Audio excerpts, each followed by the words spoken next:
4, 3, 2, 1.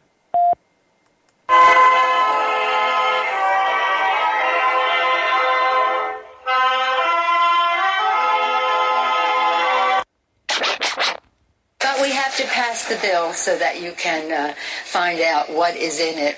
What? If you like your doctor, you will be able to keep your doctor. What difference at this point does it make?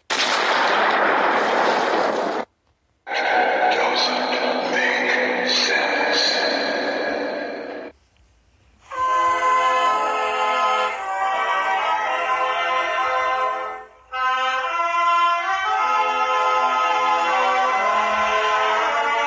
If you're looking to make sense out of what's going on in the world today, then you've come to the right place. Welcome to Southern Sense Talk Radio with your host, Annie, the Radio Chickie Bellis, and featuring Curtis C.S. Bennett and the most interesting guests that you'll find anywhere on Internet radio. And you can join the show and let your voice be heard by dialing 917-889-3675. So sit back, relax, and remember, Southern sense is common sense.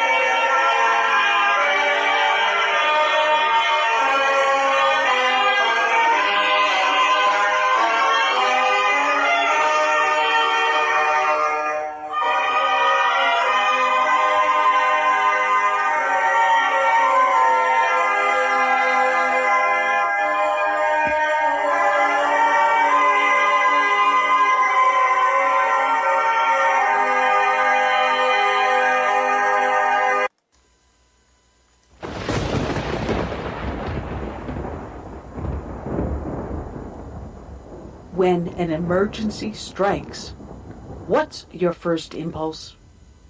If your answer is run to the grocery store, you're likely to find chaos and plenty of empty shelves. So how do you avoid this? Well, it's simple.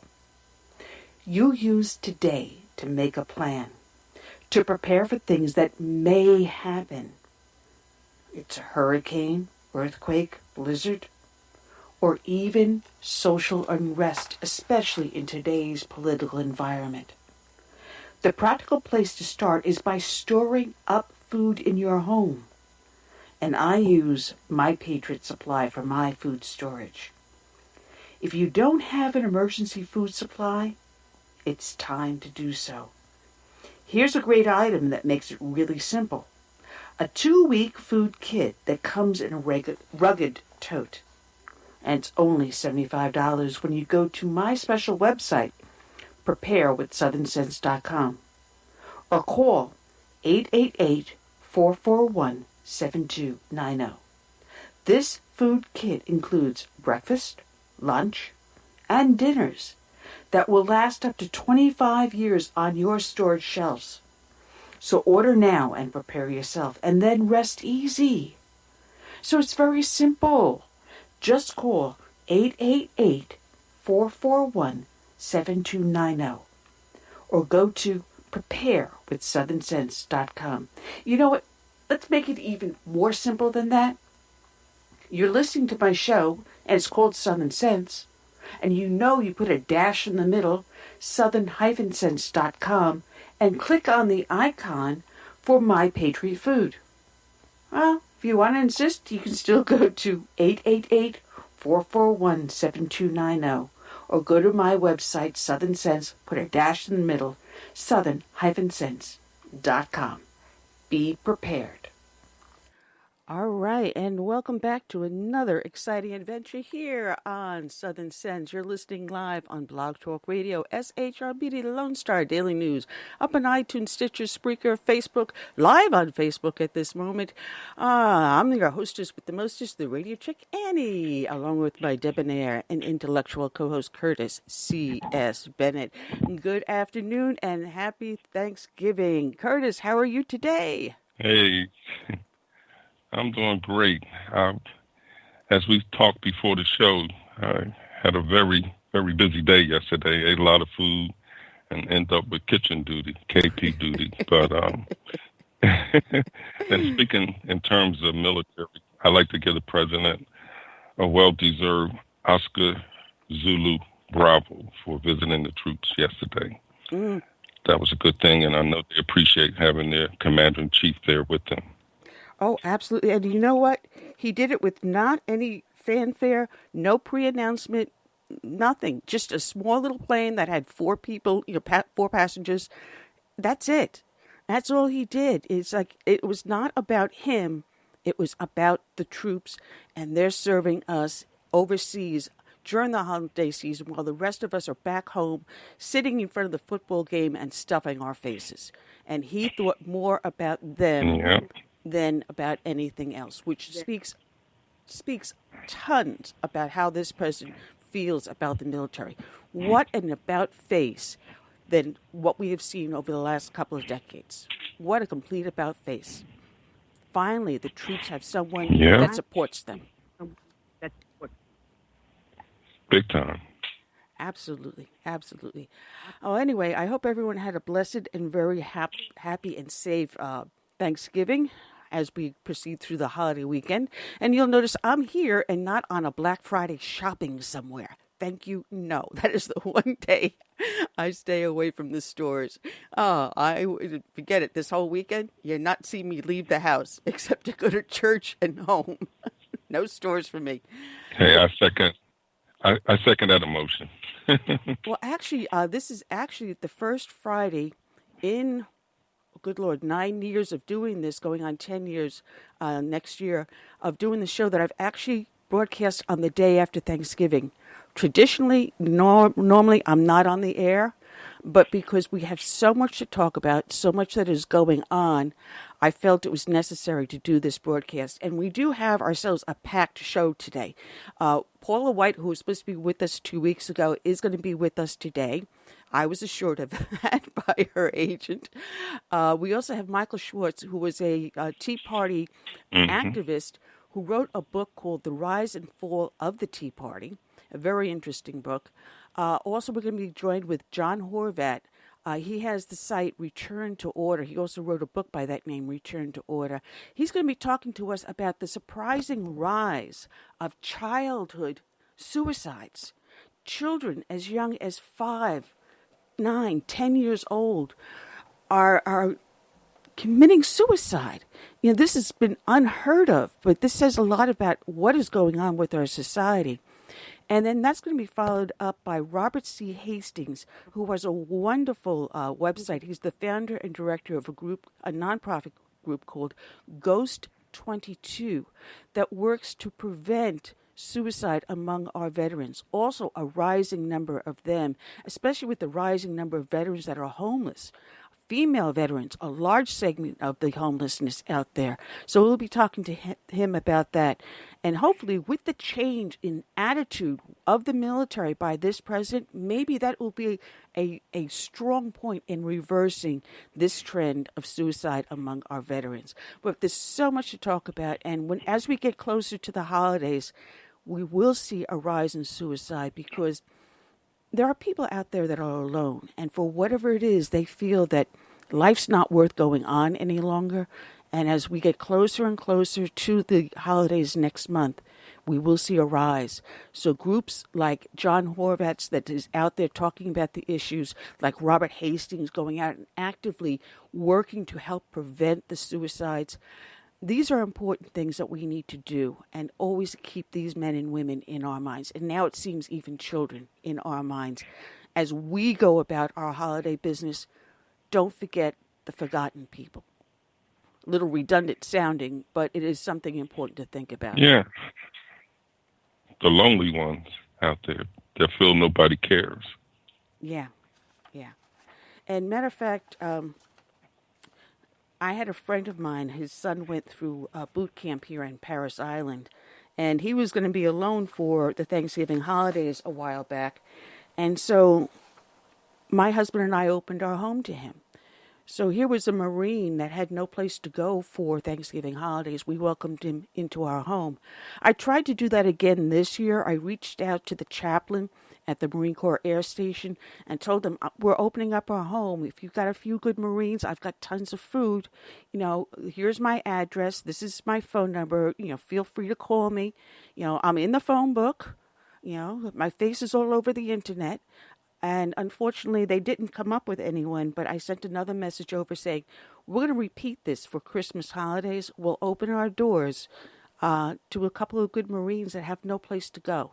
So anyone is out there that is part of the Marine Corps Air Station here in Beaufort, South Carolina, and you're listening to the sound of my voice, go over to the chaplain and say, hey, listen, this is a good lady out there. They're local. And they're going to open their home. If you got a couple of guys and gals that have no place to go for Thanksgiving, she's opening her home to them. So I'm reaching out through the airwaves, through Facebook, whichever way I have to. I even made phone calls over to the base. But it's important that we remember people that are out there are lonely. And if you got the ability to open your home and do the same thing, try it. It doesn't hurt. And you just may make a new friend. That said, those that listen to the show, Curtis, know that we start off each and every show with a dedication to a fallen hero. Today's dedication is going to go out to two fallen heroes. They died side by side fighting together.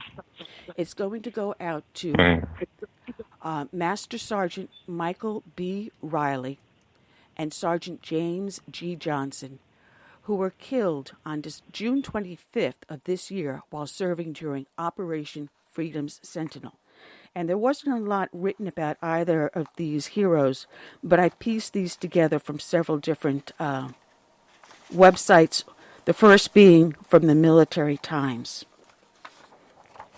The Pentagon has identified two soldiers, a Green Beret and an explosive ordnance disposal specialist, who died on Tuesday, June 25th of this year in Afghanistan. Master Sergeant Michael B. Riley, 32, and Sergeant James G. Johnson, 24, died due to injuries sustained by small arms fire in Afghanistan's I'm sorry if I mispronounced this, Uruzgan province. Riley from Heilbronn, Germany, was assigned to the 2nd Battalion, 10th Special Forces Group at Fort Carson, Colorado. Johnson, from Trumansburg, New York, was assigned to the 79th Ordnance Battalion, 71st Ordnance Group at Fort Hood, Texas. Mike was an experienced Special Forces non-commissioned officer and the veteran of 5 previous deployments to Afghanistan. Colonel Lawrence G. Ferguson, the commander of the 10th Special Forces Group, said in the statement, "We will honor his service and sacrifice as we remain steadfast in our commitment to our mission." Riley's awards include the Bronze Star and Meritorious Service Medal. He first joined the Army in 2006. It is with a heavy heart that we mourn the passing of Sergeant James Johnston. He was the epitome of what we as soldiers all aspire to be: intelligent, trained, always ready. We will honor his service and his sacrifice to this nation as we continue to protect others from explosive hazards around the world.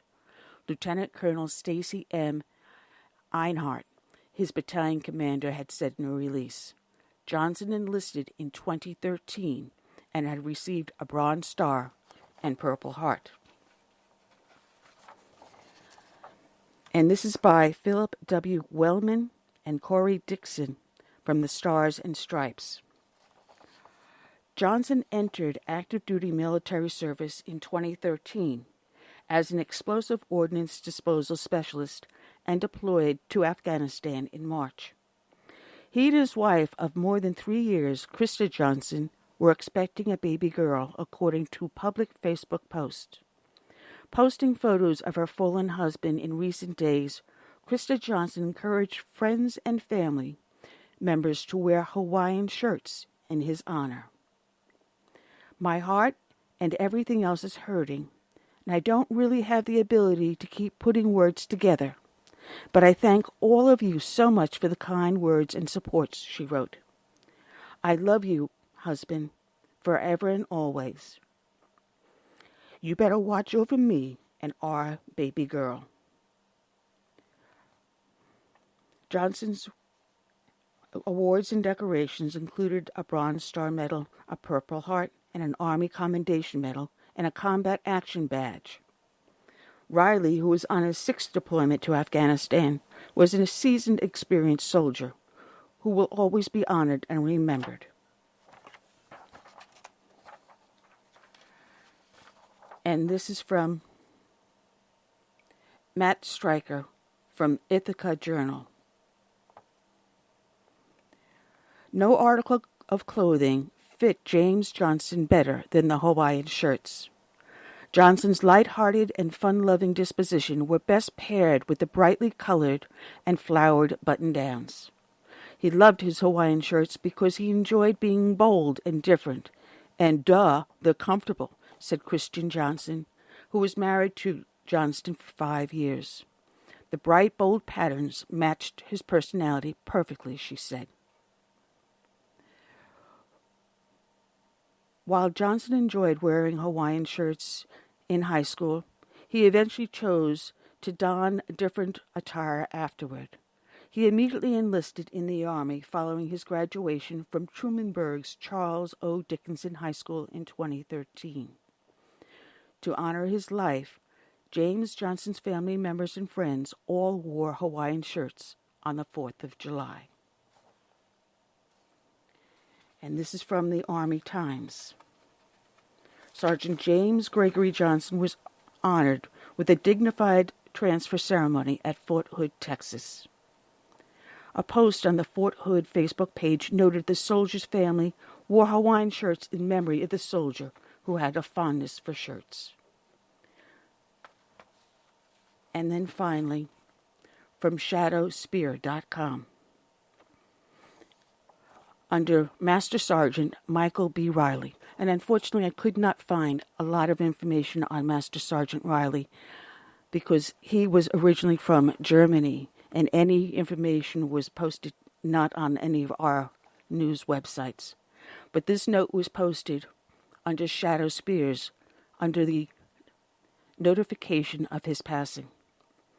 It's titled A Personal Note. My wife was working the American Airlines flight that carried Master Sergeant Riley and his escort from Dallas-Fort Worth to Frankfurt, Germany, arriving in Frankfurt on July 15th at 08:38 hours. She called me this morning and advised honors were be given at Dallas-Fort Worth, and when they landed in Frankfurt, there was an honor detail, and Master Sergeant Riley's mother, who was German, was there. My wife was very moved by the honors provided both at Dallas-Fort Worth and especially in Germany. She advised that there were 8 U.S. soldiers taking the casket off the aircraft and about 15 other soldiers in formation by the aircraft. This is my wife's first flight in 32 years that carried a soldier home. It was very moving for her. Rest in peace, Master Sergeant. Today's show is dedicated to Master Sergeant Riley and Sergeant Johnston. It is also dedicated to all the brave men and women that serve in our military from the birth of this nation through today and into its marvelous future.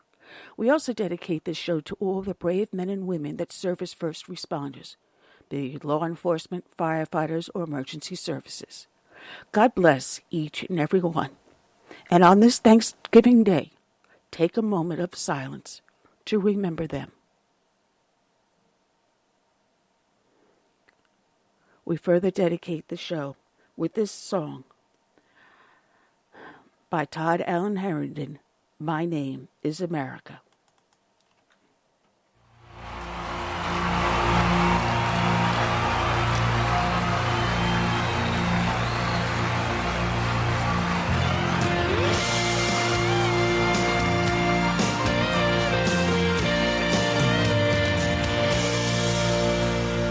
Born in the grip of oppression, I fought for my liberty. I paid with the blood of my people. Freedom has never been free. Now my door's always open to dreamers and friends. When I'm attacked, I protect and defend, because my name is America. I stand proud and free. My name is America. Don't tread on me. I cannot be broken. I cannot be shamed. If you hurt me, I'll get stronger, and I'll rise up from the flames, and I'll always stand proud and free. I'm America, don't tread on me. America is my name. My strength was not taken from others. Others gave it to me. They believe in the virtues I stand for, my respect for humanity. Now I'm challenged by tyrants who envy my power, but their vicious deeds become my finest hour, because my name is America. I stand proud and free. My name is America. Don't tread on me. I cannot be broken. I cannot be shamed. If you hurt me, I'll get stronger, and I'll rise up from the flames, and I'll always stand proud and free. I'm America, don't tread on me. America is my name. For those who need me, I'll always be here. For those who will harm me, I'll face without fear. But I'll always stand proud and free. I'm America, don't tread on me. I'm America, yes, America is my name. Is my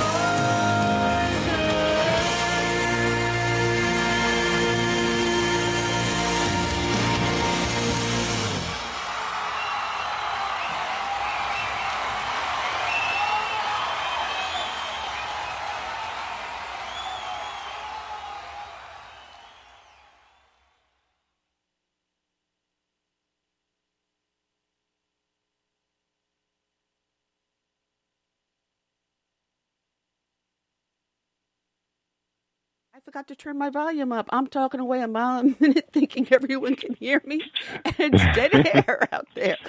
Boy, am I going to need a I was little... ready to step in. Oh, man, the nutcase is back on this Thanksgiving weekend.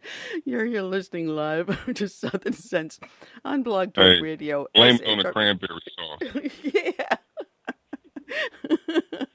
What was that stuff she put in that cranberry sauce? Ooh, give me some of that wacky And meat. somebody spiked the cranberry sauce. Oh man, something about the little volume buttons here on the on the switchboard. Oh well, we're gonna have a jam-packed show on today, and can't wait to get started with it. Curtis, you'll be calling our guest in a few moments, but Yep.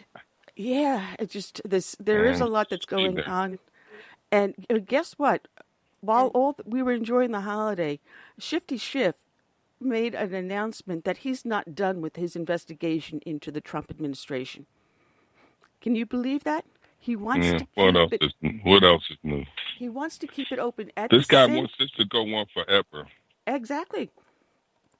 And he's going to be doing this at the same time the Judicial Committee will be opening their investigation to determine whether or not they're going to come forward with articles of impeachment. And you know they will. It's a Democratic-led House we have there right now. So it's not about if, it's going to be about when and which charges he will be, have against him. But remember, we've tried an impeachment 3 times before. While charges were brought forth in the House and sent to the Senate has never convicted a president of impeachment. So 3 strikes, you're out, and this is now going on to the 4th one. Ain't going to get a home run on this one, that's for sure. I just think they want that stain on Trump, having been impeached. For some reason that's supposed to have some negative connotations, and in many ways it does. But the thing is that I'm curious about, and I would like to ask somebody, if the Senate acquits him, does the impeachment go away? No. It doesn't. He will always have it against him that he's been a president that had charges of impeachment brought forward to the House but has not been convicted.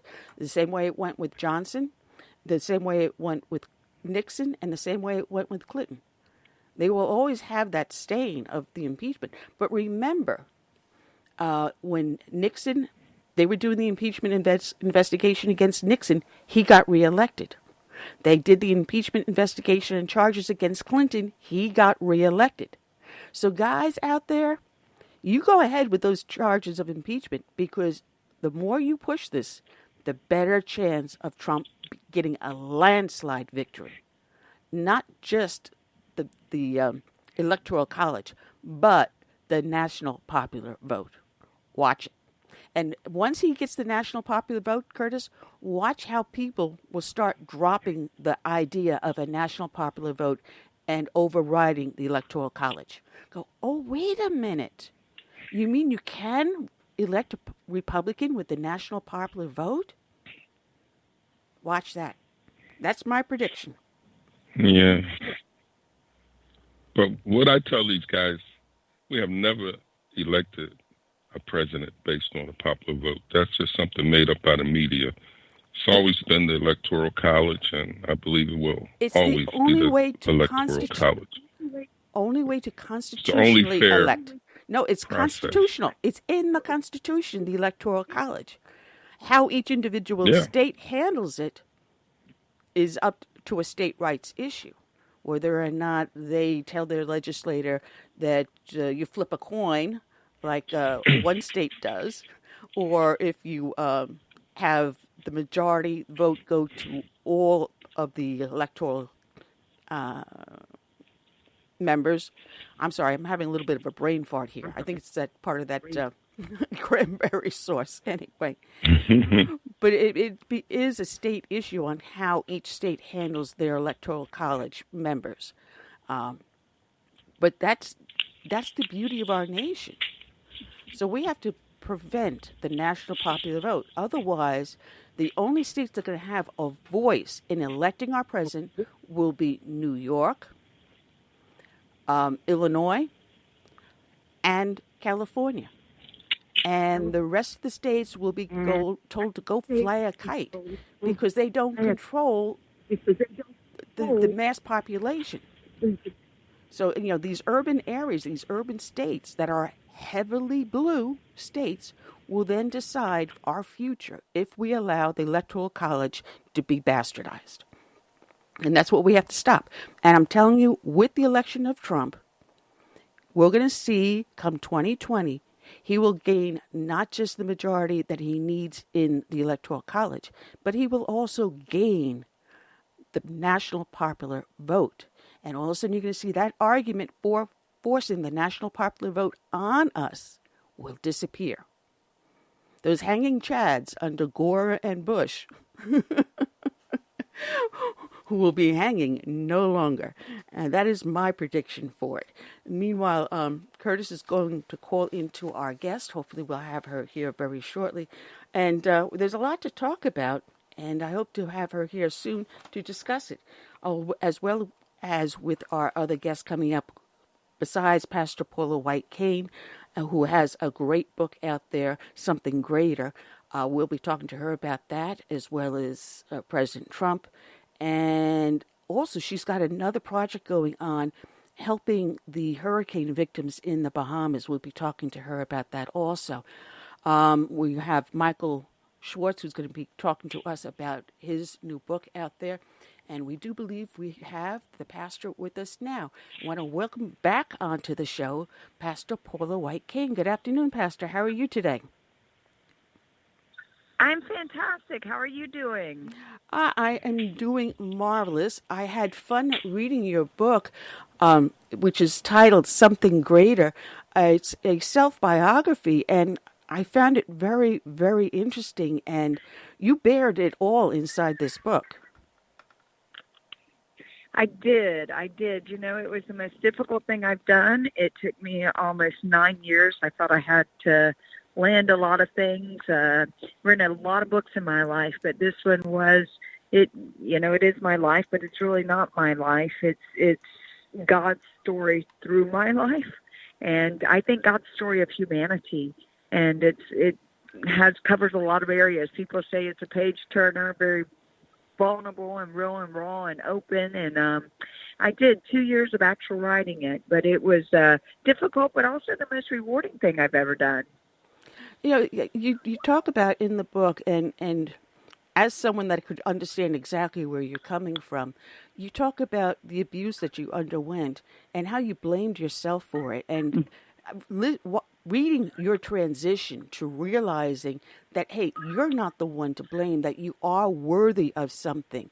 You have a lot to give, and you deserve to also receive at the same time. Your change that you went through, so a metamorphosis is exactly what you went through to become the person that you are today, is really very touching and very moving. And I think it helps other people that are in similar situations to overcome their self-doubt, their self-abuse, and to realize their potential.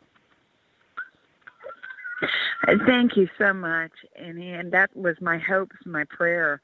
I grew up in a home that was pretty well-to-do as far as what the world would say in certain standards. There was certainly a lot of success and money. My mother had 2 masters and her doctorate, and yet when I was 5 years old, my father committed suicide. So you can imagine the beginning and the genesis. I thought I was the apple of my daddy's eye, and 2 and 2 didn't add up to 4 because you take those lies and labels that the enemy places on you, and you begin to believe those. We call those the ABCs, that there's an activator that creates a belief, a real, perceived, or a false one. It becomes your belief, and all behavior comes out of that, which creates those consequences and cycles in our life. And so what happened to me is after my father's suicide, my mother became an alcoholic. So in essence, I really lost 2 parents.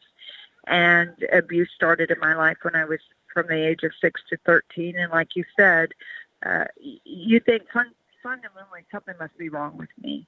You know, that was the lie that I believed. I had abandonment issues, that if you love me so much, why did you leave me? And it wasn't until I was 18 years old, I was in college, and I was chasing this guy and happened to go over to his grandmother's house, and his uncle looked me in my eyes and said, I've got the answers to your questions and the solution to your pain and problems. Now, I never grew up. I'd never gone to church. I'd heard the name Jesus, but with no disrespect, it was synonymous to the tooth fairy. There was no reality of any concept of spirituality, or, there was something deeper than just what I saw on the surface. And he began to open up this book. It was a Bible, and give to me concepts and truths. Quite honestly, he started saying things to me at first that I didn't like and I didn't want to hear. I thought I'd masked my life pretty well, and he tells me I'm a sinner, and I'm looking at him like, first off, what is that? And that where I've gone wrong in life and erred, and but there's this love that's coming out, and these harsh words, seemingly harsh at the time, were like smothered in love and truth, and I kept listening and wanting and desiring. And then he began to show me how the plan of God for all humanity, and took me down the pathway and led me to God through his son, Jesus Christ. And that day, my life was so radically changed. It was the beginning. I can't have words or anything to describe it like, but it's kind of like when you've never seen, it's like the Wizard of Oz in black and white, and then all of a sudden there's Technicolor. I walked outside, and the grass was green and the sky was blue, and I realized that I felt real love for the first time in my life, and I wanted more of it. And I decided, I got that book, and I just immersed myself in the Bible and began to ask God questions that I didn't even know to ask him. Things like, who are you, God, and who am I, and what's life all about? And I started this journey, and I wish I could tell everyone, well, that was the worst of it. It was just in my childhood. Well, that was the faulty foundation of it that caused me to not make always the best decisions. I take ownership for things that I did wrong and areas that I missed it. But I recognized I wasn't a product of my past also. And the more I got in God's Word and began to see truth, the less those lies began to control my life. And in life, we can be either more victorious or a victim. And I knew I didn't like being a victim in life. I didn't like the feelings I had, the thoughts that I had, the cycles that I lived in. And so I decided little by little, I don't know if it was even a conscious decision, but I thought I found a path that through God and his son, Jesus Christ, that my life didn't have to be a product of what I'd been through. And so that started the journey, and I just prayed this prayer when I was about 19 years old, 18. I talk about it, and I said, I want to spend the rest of my life helping people. I lived in the D.C. area at the time, and it was the murder capital of the world. This is back in the 80s, and there was a man by the name of Mitch Schneider who was an advocate for the homeless, and I went down, and things are a lot different in D.C. then. It was Anaconda, 2nd and D, and it was some rough areas. And somebody gave me a turkey on Thanksgiving. I had gotten pregnant out of wedlock, had a child. I'm living in a trailer now. My parents, my mom and my stepfather had cut me off, and I'd gone crazy on them. And so it was a really challenging time. And I took that turkey and I decided to feed someone else. And that was another process to beginning not just a lifelong ministry, but learning some of the steps to healing and getting outside of yourself and helping others and being a blessing with what is in your hand. Though it wasn't much, it made a difference to someone.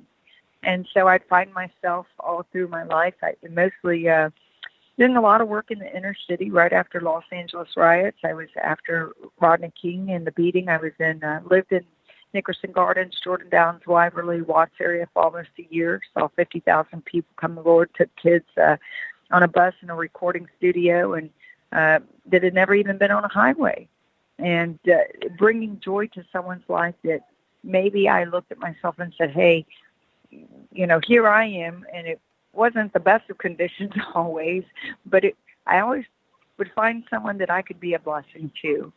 And so I'm very open that little did I know that I'd end up, building the second largest church in the nation, or having a media ministry that would go on 47 different networks and cable and broadcast, and basically build a mini syndication. I didn't know the lunacy of becoming a commodity, or, some of the crazy branding or things that would happen. I was just genuinely loved God and wanted to help people. And that life, passion and purpose has really never changed for me. Yeah, and I talk very openly about my midlife too and what happens. you let warts and all be exposed, including some of the abusive relationships that you had gotten yourself into, and how you got yourself out of them. And we all have those little things in our past that we're afraid to talk about, but you expose everything in the book. And it's funny because my husband and I had a little bit of a conversation last night, and it immediately brought to mind your book, because how you met your current husband, Jonathan. And it's funny because you talk about, seeing him for the first time and just something clicked in you. That happened with my husband and I, and it was funny because, he said, I planned it out. And I says, no, the very first time I saw him, he was wearing a suit and drinking a martini at a bar. And I turned around to my girlfriend after looking at him. I says, you see that man at the other end? I'm going to marry him one day. And 2 years later, we were married. It started from that little moment. Wow. So it brought to mind how God sometimes places in your hands, right smack in front of you, something that is so obvious, a gift he's giving you. And it's a gift that is just unbelievable, and the wealth that you can gain from it. I'm not talking about monetary wealth. I'm talking about the wealth of that relationship. That's right. And that's the most important part. It is so true. I'd gone through a devastating relationship and marriage for almost 20 years, and unfortunately, I believed so much in the sacredness of marriage, but I kept believing mine would be a miracle and it would just be a blip on the radar screen. We'd gone through a real difficult time, had come against pornography very hard in the city we lived in, and next thing I knew, FBI, IRS are at our door. For a 3-year investigation, we were cleared in 6 months. It was my first taste of kind of how the system can work against you, and didn't understand it. At the same time, my ex-husband had a complete breakdown, got addicted, and he talks openly about this, to Valium, that led to Oxy, that led to heroin. My stepdaughter, who I helped raise Randy's 3 children from the time they were 2, 5, and 7, got cancer, and she would die. I found out my son was an addict. I mean, it was absolutely the worst time of my life. And when life was spinning out of control, I realized, and this is really what something greater is. I was hurt. I was confused. I was angry. I was, if this isn't real, what is real? And it was I can look back now and say deconstruction for a reconstruction in my life. It is that metamorphosis. And I couldn't necessarily say that at the time, but I realized that faith doesn't prevent life. It carries you through life. And anything that was not eternal, and this is the true essence of something greater that will lead to John, the amazing husband in my life. And I'm out here actually with my grandkids and my son today, who loves God and is pastoring and seeing God just do amazing things. But something greater is based out of Ecclesiastes 3, and this was what happened, I believe, to you and your husband and John and I, that God has put a divine sense of purpose. It says eternity in our heart. And the Amplified Version says divine sense of purpose, yet man cannot fathom it. I think sometimes there's so much noise, so many things that have happened to us that, like you said, we don't always see or discern, but if we can be still and stop all the inputs and really get to that place of there's something bigger here, and that's just something greater. Is when you come in alignment with what God's planned, that eternity in your heart, his divine sense of purpose, your life begins to line up. As you said, it's not necessarily about a bigger bank account or a bigger house or a better job. That might be inclusive of it for some people, but it's really about what matters in life, that our portion is God's peace. It's his goodness. It's his mercy. It's his redemption. It's his grace. It's his restoration. And someone needs to know they might have a difficult chapter, but that's not the end of your story. And I work through all those components with people in life, like how did I learn to put one foot in front of another? How did I get up out of that depression? How did I learn to really not quit? And that was the key, is that I never gave up on God, and God certainly never gave up on me. And he is a restorer, which means back again. And I would meet my amazing husband, who's sitting right here next to me on a haystack. I met him. He plays for Journey. He's written those iconic songs, Don't Stop Believe Me, Faithfully Open Arms, Separate Ways, Who's Crying Now, and a few hundred others. But I wasn't supposed to be on that flight. And here I I was pretty persistent about getting on it. It wasn't like I was speaking or had something that I had to get to. There was a morning, a 9, a noon, and a 5, and I just said, no, I need to be on that noon flight. So they keep saying, you can't get on. I'm like, this is Southwest. Come on, it's going to open up. And that's so unlike me, but I talk about flow and the importance of that, which has a lot to do with being in synchronization with the plan of God in your life. And so I get on, I drop my book. John says I did it on purpose, but I did it. It's kind of the same thing. I mean, I didn't know a thing about him, didn't know he was in the band, didn't know he's a rock star, didn't know anything about his life, didn't know who he was, couldn't have told you the first thing. But something deep within me knew that this was bigger than that, just that moment. And certainly, sure enough, it would lead to that. The Lord actually gave me 3 words for him. He opened up, started crying on the plane. Here's his rock star journey, telling me he's written a book called Don't Stop Believing, and he was telling me all about his life, how he wanted to be a priest when he was a little boy, but he was in one of the most tragic fires in American history in Chicago.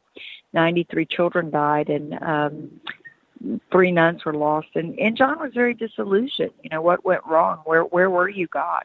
And his father, though, who was a very strong man of God and praying man, saw that music was a big part of his life and he's just a hard-working man. He's a printer, and he took and put an accordion on layaway for him. And he would tell people, my son is going to stand before 10,000 people a night and play. And John would just look up at his dad like, you're crazy, but I so love you, Dad, And sure enough, it would come to pass. And there's a lot I could say about that, because though I've been married before, I never had a true husband. I was single for 8 years or so, and I would pray, God, I just want to die whole. Really, it was that I wasn't looking at everything around me to be fixed. I wanted internally, knowing that whatever mechanism was off, whatever lie I bought into, whatever needed to be transformed in my life, do that work. And that was the process. It was the greatest thing that's ever happened. I tell people the greatest blessing that's ever happened in my life, and people would look at all the things they call success and accomplishments, which there have been many, and I'm very honored and humbled that I've been able to do what I've done in life. But the greatest thing and greatest blessing is that God loved me enough to reduce me to Christ. And that is that I know a true place of peace and contentment and joy, no matter how crazy and chaotic life can be. And one of my favorite scriptures was Micah 7:8, that, when I fall, I shall arise again. And when I sit in darkness, the light of God will come to me. And I want to encourage everyone. We think that these would be the most happiest times coming up to Christmas and joyous occasions after Thanksgiving, but statistics show us otherwise, that there are people that really struggle during this time of the year and don't know why life even holds a future for them. But I promise you, in something greater, I show you not my reason why, but your reason why. I show you that God, who is no respecter of persons, does have a plan and does have something greater for you. And yes, John and I married first in Ghana, and then we had our American wedding, and it's all in there, laden with all kinds of crazy stories, from Kid Rock to Michael Jackson to being in the inner city to being launched into a worldwide ministry to, like I said, the craziness of some of the things I went to, and people recognized me as President Trump's spiritual advisor, and they always want to know how and think that's some political thing, but it wasn't. He was watching Christian television 18 years ago, and I felt the Lord speak to me and say, show him who I am. And I write a lot of stories in there that maybe people wouldn't know. That you can never get to know a person with the sound bites, and especially in the atmosphere media that we live in. So I kind of share more of the human side, and certainly the side of faith that I've known for 18 years. No doubt it can be a brash businessman from New York and et cetera, but I enjoy showing all the different aspects of being able to really see more of the person, not just the public persona. Well, one of the important things you show in the book is that you have to recognize when God is handing you a gift or giving you a task. And it's funny because doing this show, I've ended up having things happen coincidentally that could not have occurred unless he had a hand in it. Like you spoke about, people being in need this holiday weekend, and later on in the show, we're going to have John Horvat, who's going to be on talking about child suicide on the rise, especially around the holidays, followed by Robert Hastings, who's going to be talking about veteran suicide prevention. So you just mentioned something very important about remembering these people over the holidays and reaching your hand out. So I'm telling you, God has a way of lining things up for us if we're only willing to listen and follow his will. It's so true. It is so true. And I just pray for people that are listening right now that they would really know that there is a love and a life and a hope and a God that cares about you so much that he numbers the very hairs on your head. And that truth to me has been my firm foundation. And there's been some tough, difficult times, but I'm telling you, God does have something greater. And for those of us, God wants to use you. People think that the greatest part of ministry for me has been behind a pulpit, but it's not. The greatest part has sometimes been in a grocery store or on a plane or, just walking down the street somewhere or in the back of a stadium and just that sensitivity to the Holy Spirit, to be the arms and the hands of God. If Uncle Butch would not have been sensitive to God in that trailer, I think where would my life be? And so if he would not have shared with me what was initially some hard truths to digest, but also a lot of love and compassion and that I never felt before like that. And how radically changed my life was. And God not only wants us to receive that, but he also wants us to be the givers of that, because that's how he uses. It's not like God wants a relationship so he just uses us. He wants a real relationship with us. But out of that relationship, there's an overflow, and we do become his hands and heart and feet of Jesus. Absolutely. Curtis, Paula, go ahead. In reference to our President Trump, do you subscribe to the notion or the reality that God will choose imperfect people to do his perfect will? And I ask that because the media and those on the left, they just don't seem to understand how, the religious, groups in America, how they could support Trump, and they just can't figure it out. Well, I think it becomes an excuse, and it's pretty hypocritical when we try to, throw a stone at others and not look at our own lives. And I say that just based on the Bible. There's only one perfect person, and that is Jesus Christ.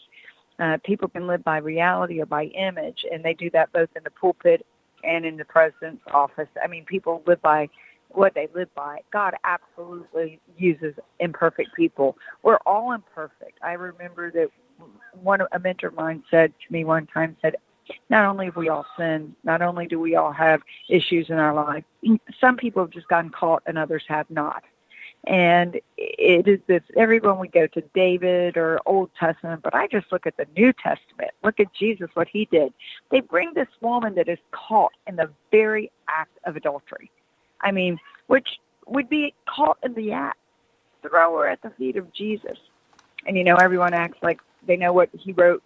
We have no idea what he wrote, but I think I might know why he wrote. It says that the Bible stooped down, that he stooped down in dirt. He is the Word. In the beginning was the Word was with God, and the Word was God. And the Bible says that we are made of dirt. And so here we just come from nothing. And he stoops down in humanity to write something, and every one of them put down their stones.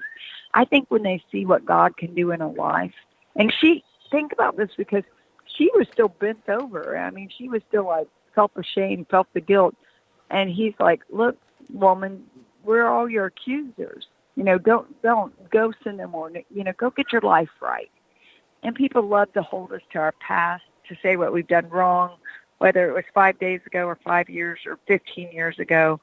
But the Bible clearly tells us that God uses the weak things of this world to confound the strong things, the foolish things of this world to confound the wise, the base things of this world.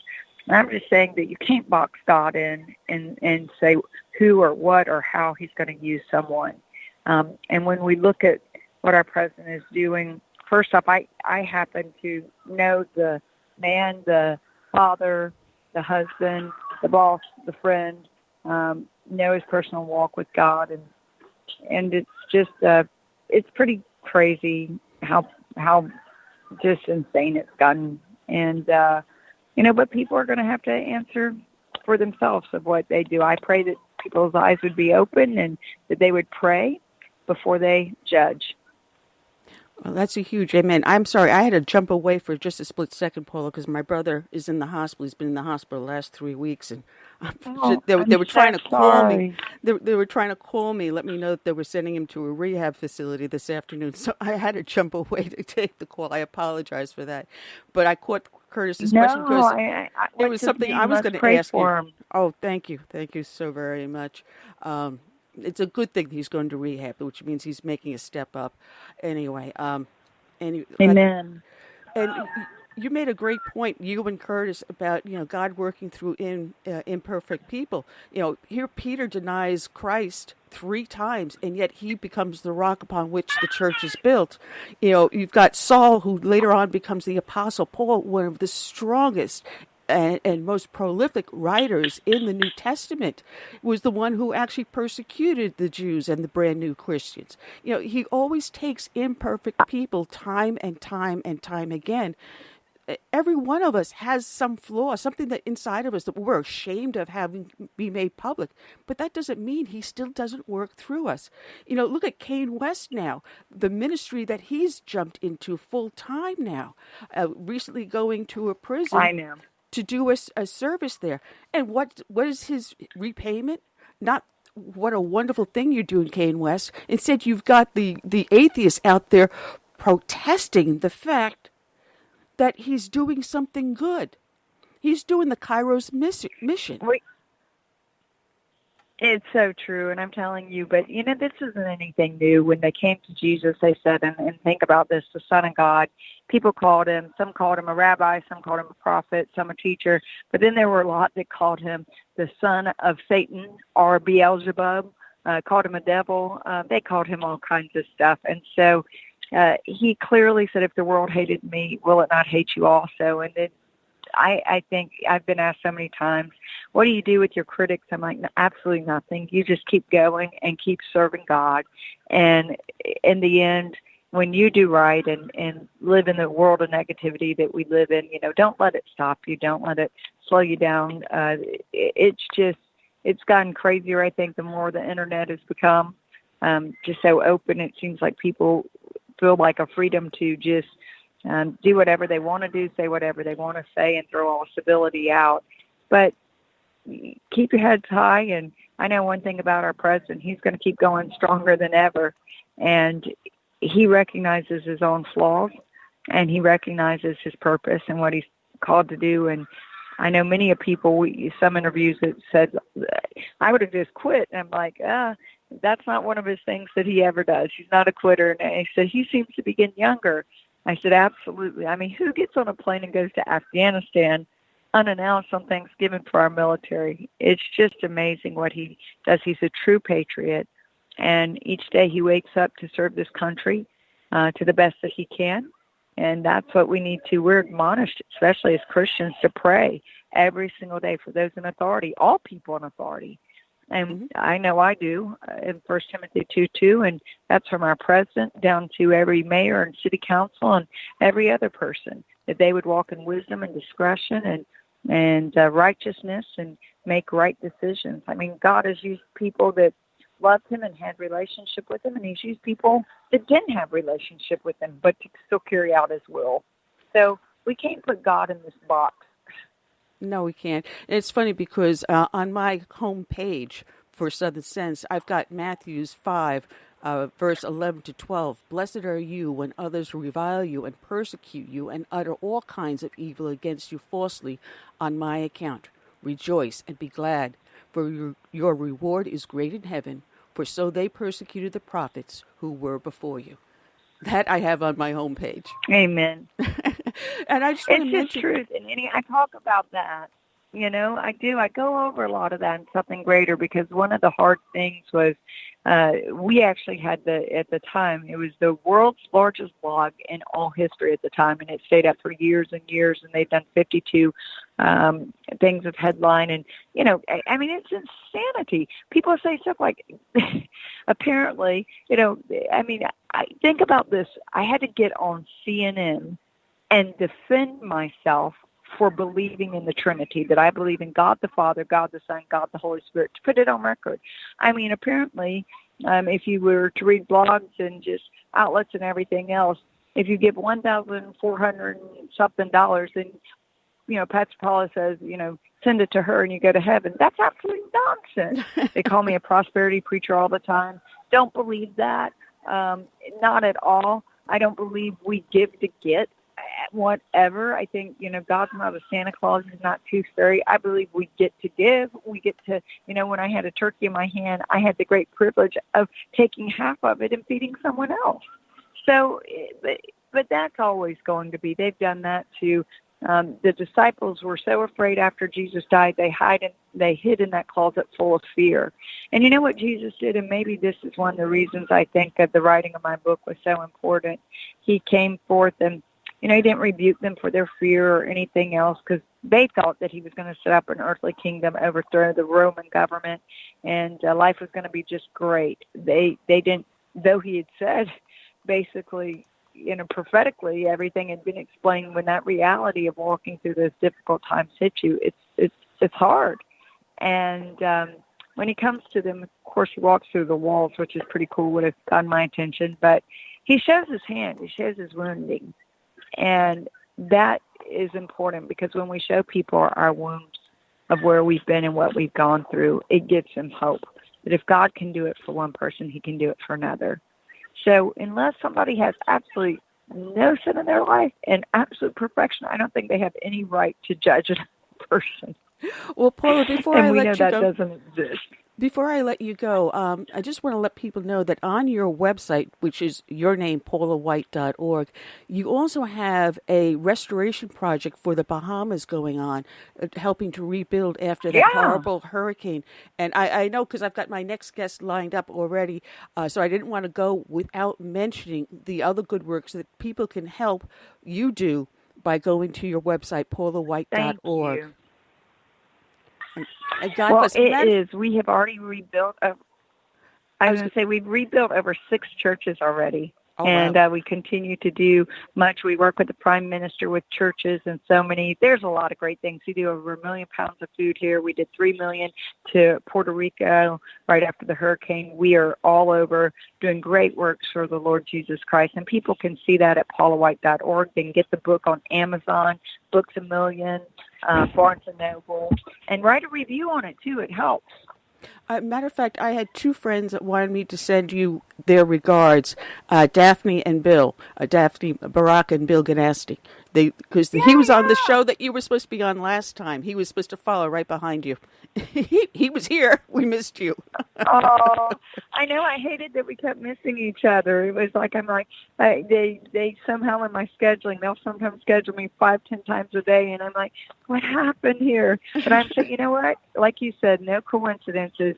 Today was the day that we were supposed to talk, because somebody needed to hear this word right now. Oh, Paula, God bless you for all the hard work you do. And you're going to be back often. We know that. Thank you so much. Curtis and Annie, be blessed and happy holidays. Same to you. All right. Take care. All right. Thank you. Be blessed. Bye-bye. Paula White, check her out, paulawhite.org. And bringing our next victim up into the bullpen, let's welcome to the show Michael Swartz. Good afternoon, Michael. How are you today? I'm doing well. Thanks for having me on. All right. It's funny because when you sent me your book, and forgive me for not getting to it sooner, but I am so inundated here. I've got 2 of them already in the works. One on Johnny Cash and the other one on Pearl Harbor. I'm halfway through Johnny Cash, and I haven't started Pearl Harbor yet, but I got through yours. And when you told me the premise That's good. I'm glad you got through it. When you told me the premise of the book, I'm going, oh my goodness, we're going to have a Tea Party basher here. And he's not going to say anything good. Do I really want to even try to read the book? So honestly, I wasn't one of those that was gung-ho to pick the book up until I started reading through it and understanding where you were coming from. And then you actually finished this book back in 2016, I believe, but you revised it because... No, I started it in 2016. Oh, you started... All right. For some reason, I thought you had finished it. But you... No. I started in 16. I finished it in April. Oh, okay. But you have, with the big kickoff at the end, it's like the last chapter when you finally go, now I understand where he's going with the book. Because a lot of the players in it were people I know. You got to leave them wanting more, you know? Some of the people that you mentioned in the book, like Amy Kramer, I know, Matt Kibbe, I know. A lot of these people you were talking about, I knew. But there was, curiously, you left out in the book, and I'm just wondering why, you didn't mention the attacks on the Tea Party as well as other conservative groups by the IRS, which is one of the main reasons why a lot of our voices were shut down.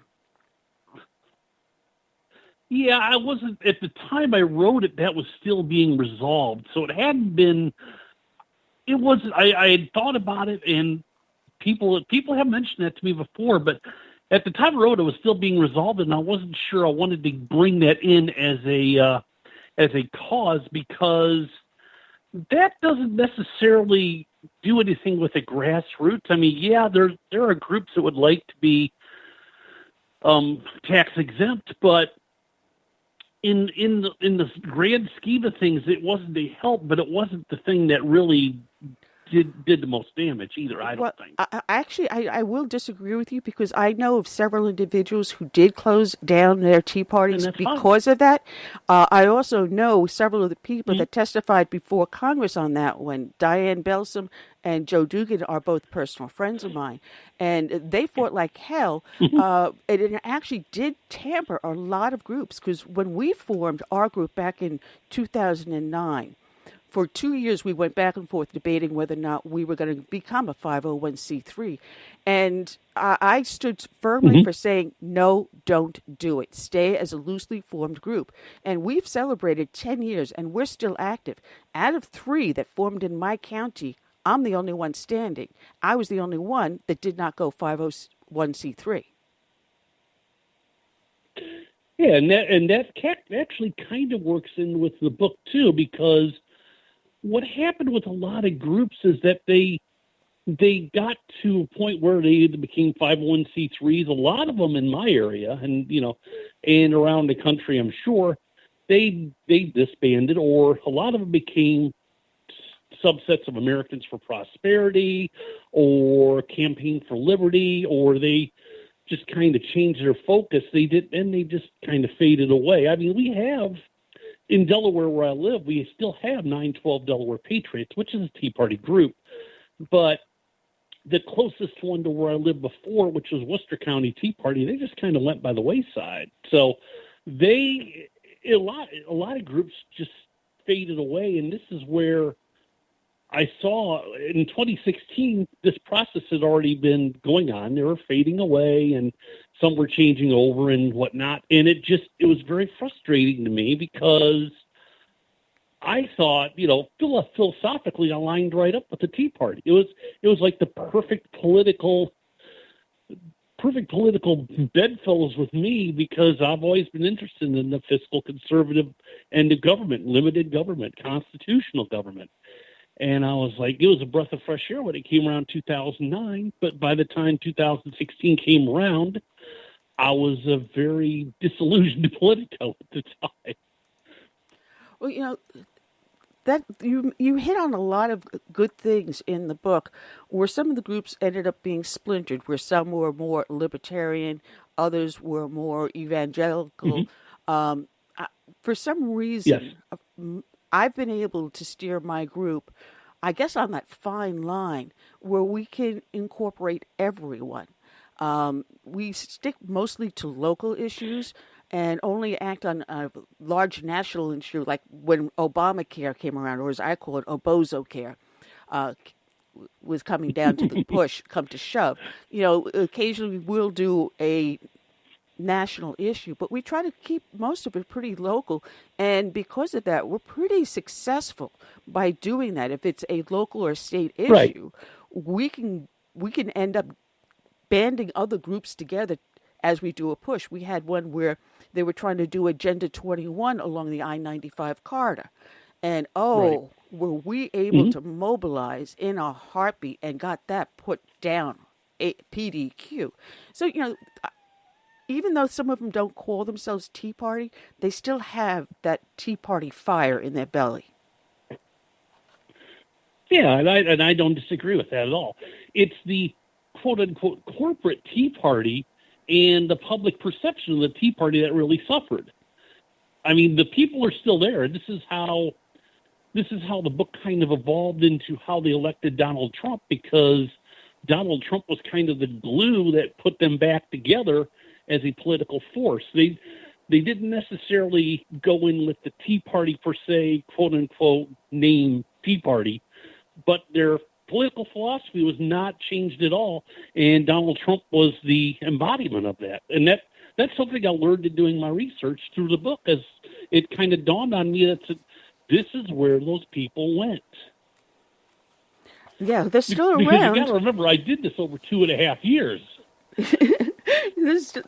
We're still around. Some of us have mattered. The book, as intended originally, did not end up where it ended up, I didn't think the book was going to end up where it ended up. Let's put it that way. Absolutely. And I guess Donald Trump did touch on something that every person that was a member of the Tea Party movement, felt. But one of the things with the Tea Party that made us so good is that we didn't adhere to a national group. Because I know of one instance where Tea Party patriots came around, they were doing a training. So a bunch of us went and said, all right, let's see what the training's about, and went to it.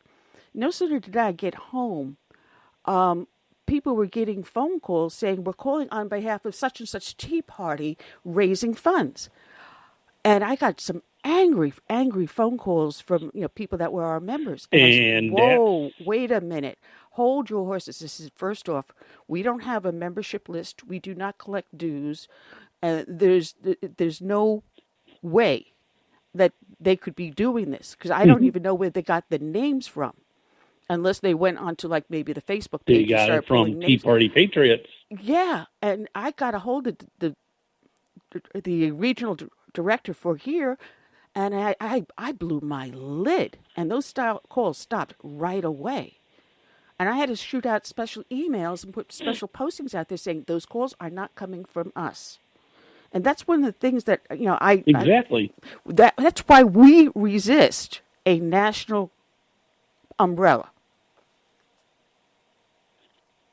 And that's very good, actually. But a lot of people, they saw on TV, you would see your Amy Kramers and your Jenny Beth Martins and your Mark Mecklers, and they became the quote-unquote spokespeople for the Tea Party, because unfortunately journalists are kind of lazy. And when the Tea Party first started in 2009, you would have your local person. We had a guy named Chris Lewis who was a local person in our area, and he was kind of the go-to person that the local media would talk to. But as time went on and the Tea Party became more of a phenomenon, you started seeing more of the national quote-unquote spokespeople talking as if they represent the entire Tea Party. Now, obviously, they may not have represented your little Tea Party.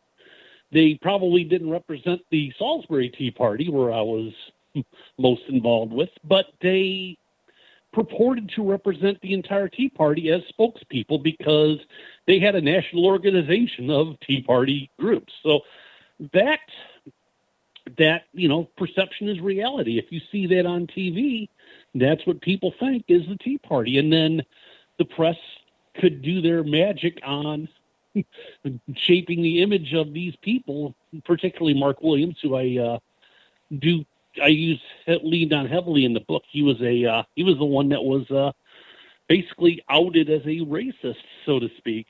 because he had a kind of strange sense of humor, is the way I looked at it. But he was the whipping boy for CNN and the other networks that said, "Hey, here's your proof the Tea Party's racist," and that was one of the issues that they always were saddled with.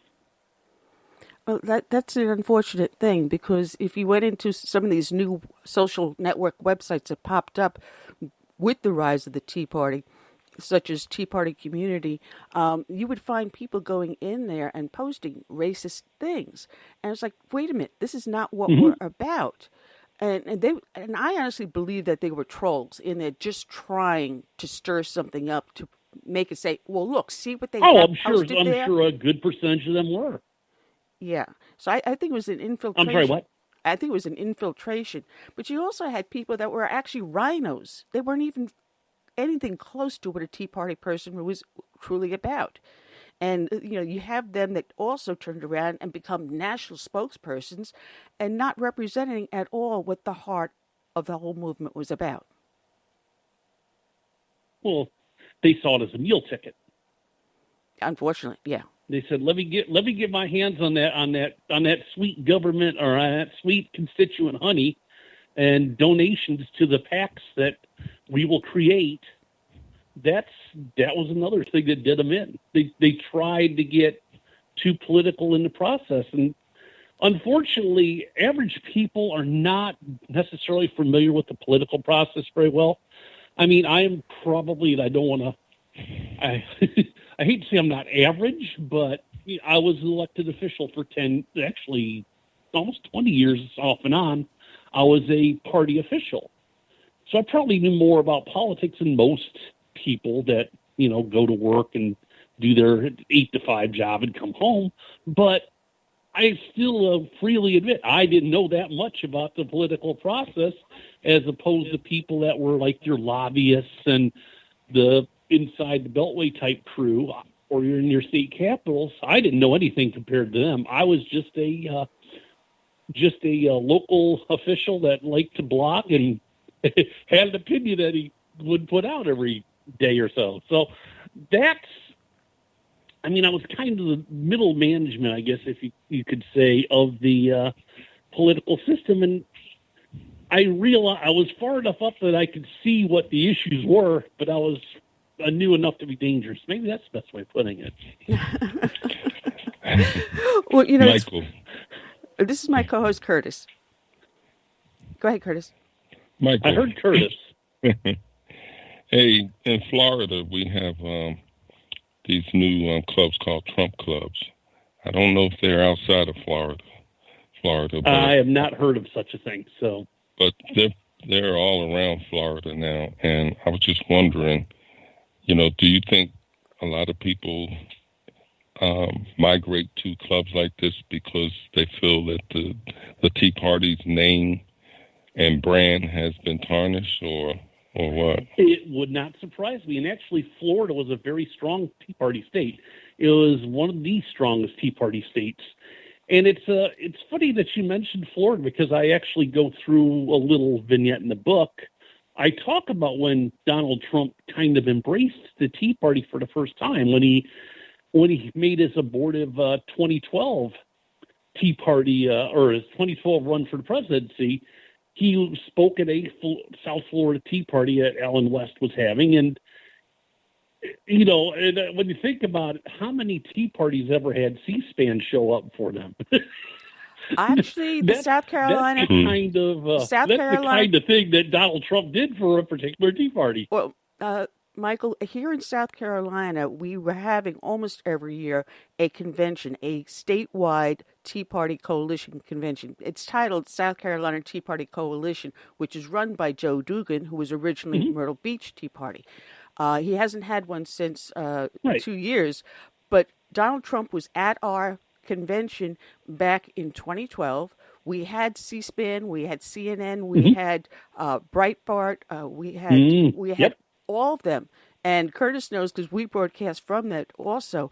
It was one of the first times I did a remote broadcast, and I was put between Breitbart and I'm trying to remember, I think it was Freedom Works on the other side.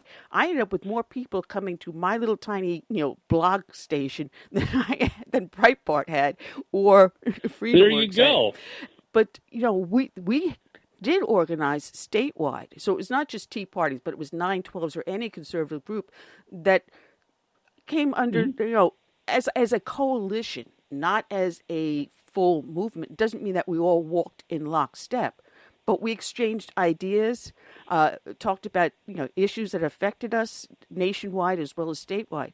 I don't know of any other state that did something like that. No, actually, I think Florida does that a little bit. I'm not necessarily familiar with Florida per se, but I know they were one of the strongest Tea Party states.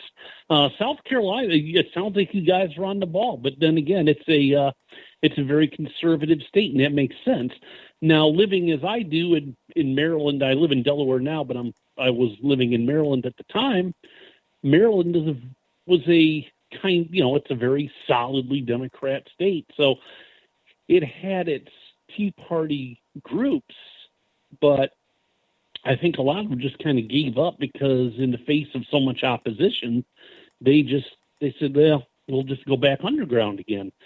So a lot of it is one of those things where you say your mileage may vary. It depended on the state and how organized they were, but some, as like I said before, on a national scale, there were certain people that purported to speak for the Tea Party, and that's what shaped the perception of millions and millions of Americans. It's why the Tea Party never could get a level of popularity that would be commensurate with the actual level of popularity the individual issues have, because the name created a perception for people. And in South Carolina, that probably doesn't take effect as much because it's a very conservative state, whereas Maryland, you're basically, that was an epithet by about 2012 that you were Tea Party. Because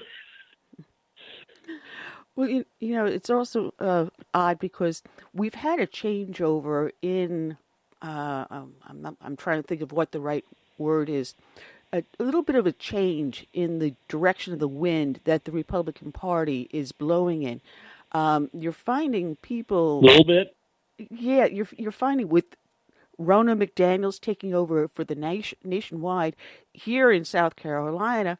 Mm-hmm. We now have a GOP chair that is embracing Tea Party members. I mean, even my county. I'm my precinct chairwoman for the precinct here. Even our county openly said, let's work with the Tea Party. And he looked straight at me knowing that I'm the only Tea Party leader that is also active in the Republican Party. And as I tell my members, we are not an arm of the Republican Party, but we can influence them by being active in the Republican Party. Well, your situation is a lot different than mine because being in our state, we had the, and this is, I'm not going to say that this is true of everywhere. This is my personal experience here.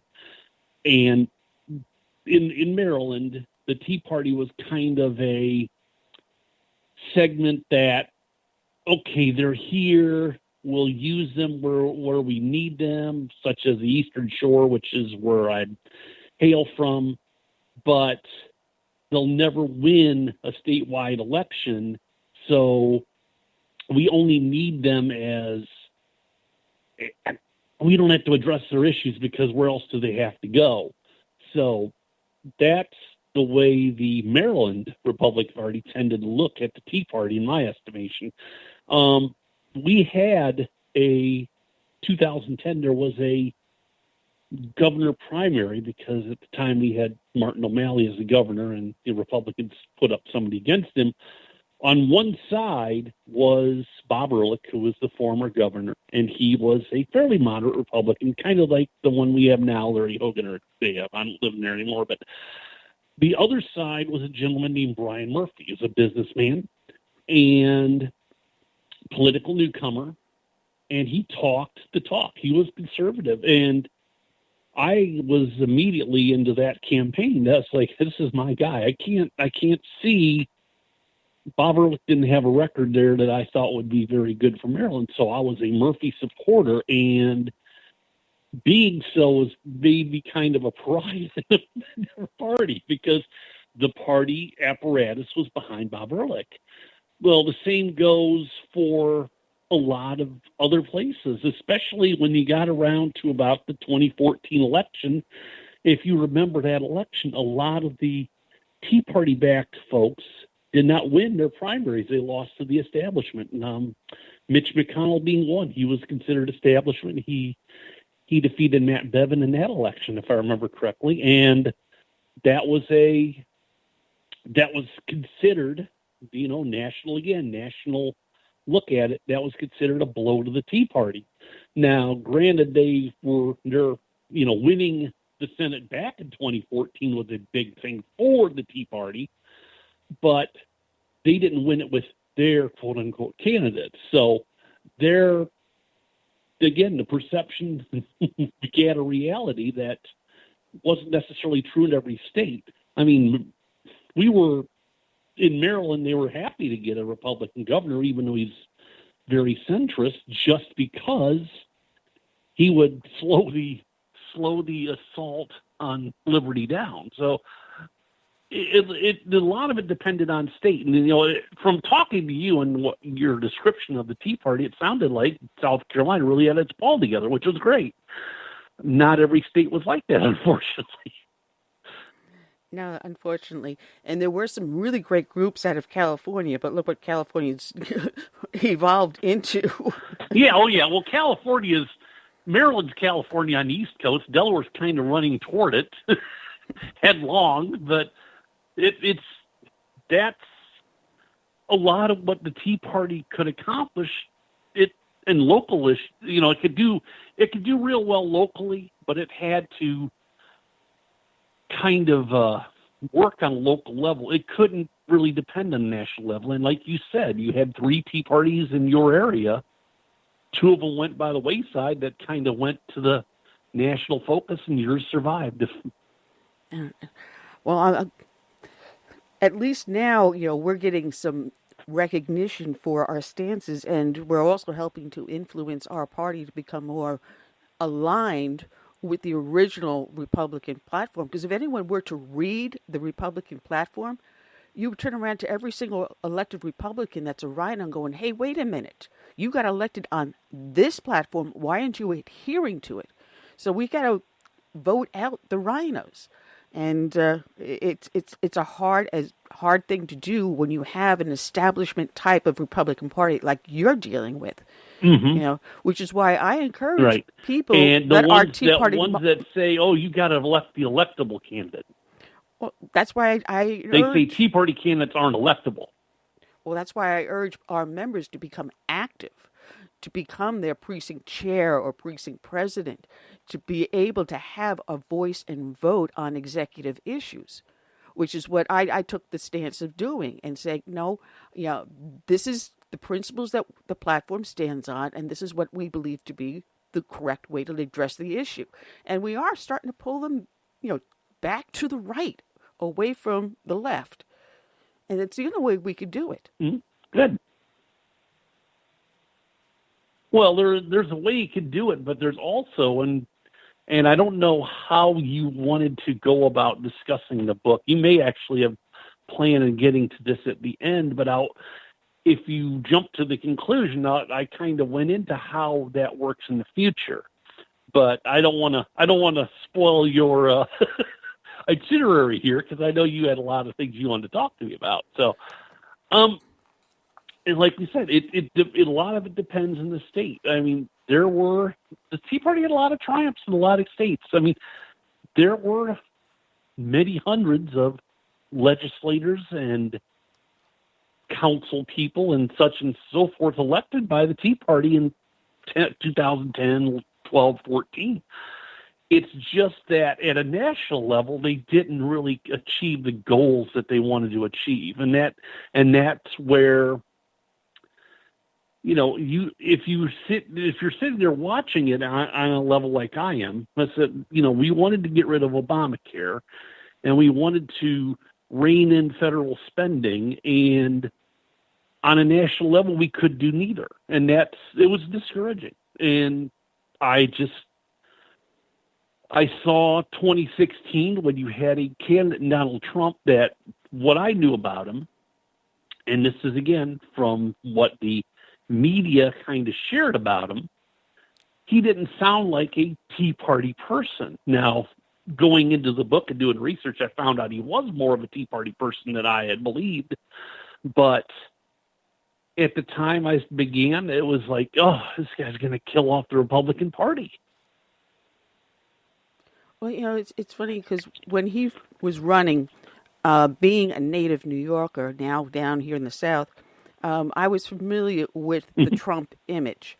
And you mentioned in your book the problem that we do have with the media on getting the proper message out.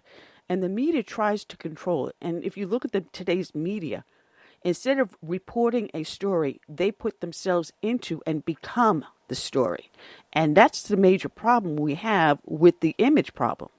It sells more viewers and sells more papers if you say, oh, those bigoted, racist people, the Tea Party is bad, bad, bad. And that's what they said.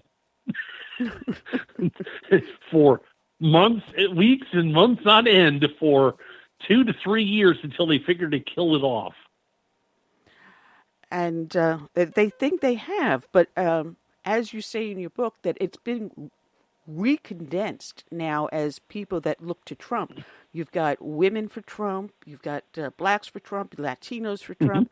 All these other little groups that were originally Tea Party people are now forming and coalescing into these other little groups because they see a national leader in Trump. Now, is that the answer to it? Which actually, well, this is one thing that and I think I'm trying to remember how I exactly quoted it, but basically the Tea Party evolved from a movement without a leader to Donald Trump being a leader without a movement, and they came together. That's exactly how it worked out. Because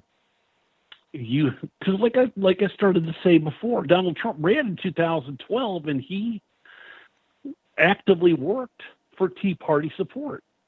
And unfortunately, the press kind of hounded him out of that race, or else he just decided it wasn't really his time, which turned out to be a very prescient decision. But and then I sit there to think about the 2012 race and how many good Tea Party candidates there were, and we ended up with Mitt Romney. So in 2016, you had how many good Tea Party candidates there were? I mean, I was a Ted Cruz person. And we ended up with Donald Trump, who, like I said, at the time, I knew of the perception and not the reality. So it took me about a year or so of doing the research and writing the book to get my aha moment that, hey, wait a second here. That's where they went. Now I got to finish this book. No, I have like 14 pages that I highlighted notes here, and it's just too much for me to delve into the individuals. So that's why I'm going, vaguely, because I want people to pick up and read your book so they can understand, the you and me both.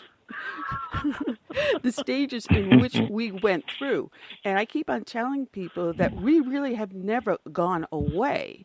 We're just waiting for the right fight to pick. And I think standing behind Trump on issues like this, where he can talk about the issues the very same way we want to talk about them, in just plain language.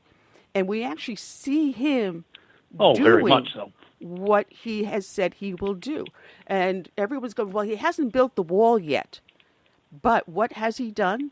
He's taken his personal little pit bull, Jared Kushner, and said, you're now in charge of the wall. Go build 800 miles. Yeah, and he's also worked it so that the need for the wall is less, because he's reworked the immigration laws in such a way that the asylum laws, that it's harder for anybody that comes in illegally to claim asylum, which was their preferred method. So he's slowed down the current of people coming through, thus lessening the need to have the wall completed. Yes, it does need to be completed, but now, he can work on it a little at a different pace, I guess is the best way of putting it.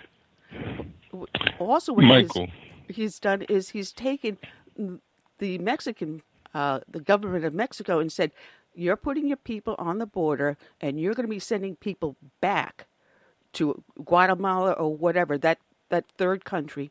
You're going to send them back and have them apply properly, which is they finally got the Mexican government to work with us. And we have not been able to do that for decades. For decades. Curtis, go ahead. Right, and it's building a rhetorical wall in a way. Exactly. Curtis, go ahead. He's worked on the other channel of getting a wall. It's like, you may not necessarily have a physical wall because, well, first of all, there's a river there. So there's put some alligators in there. It's kind of hard to build a wall in the middle of a river, but it's more of a, he uses the wall as a rhetorical device, but he secured the border in several different methods, and it's a good thing. I'm all for immigration. Hey, come here legally, assimilate into the assimilate and follow the American dream. I'm cool with that. I actually work with a gentleman who is a immigrant, and he's a very good guy. So that's the way it should be done. It's the problem is when they come in and don't do it the way that it should be done in a nation that's supposed to stand for the rule of law. Exactly. Mike. Yes. Yeah, for all that we can accomplish under Trump right now as Republicans, conservatives, Tea Partiers, and Trump clubbers and everything else, what do we do after he's gone? This guy's going to be a hard act to follow. Well, this is where I was coming into the conclusion of the book.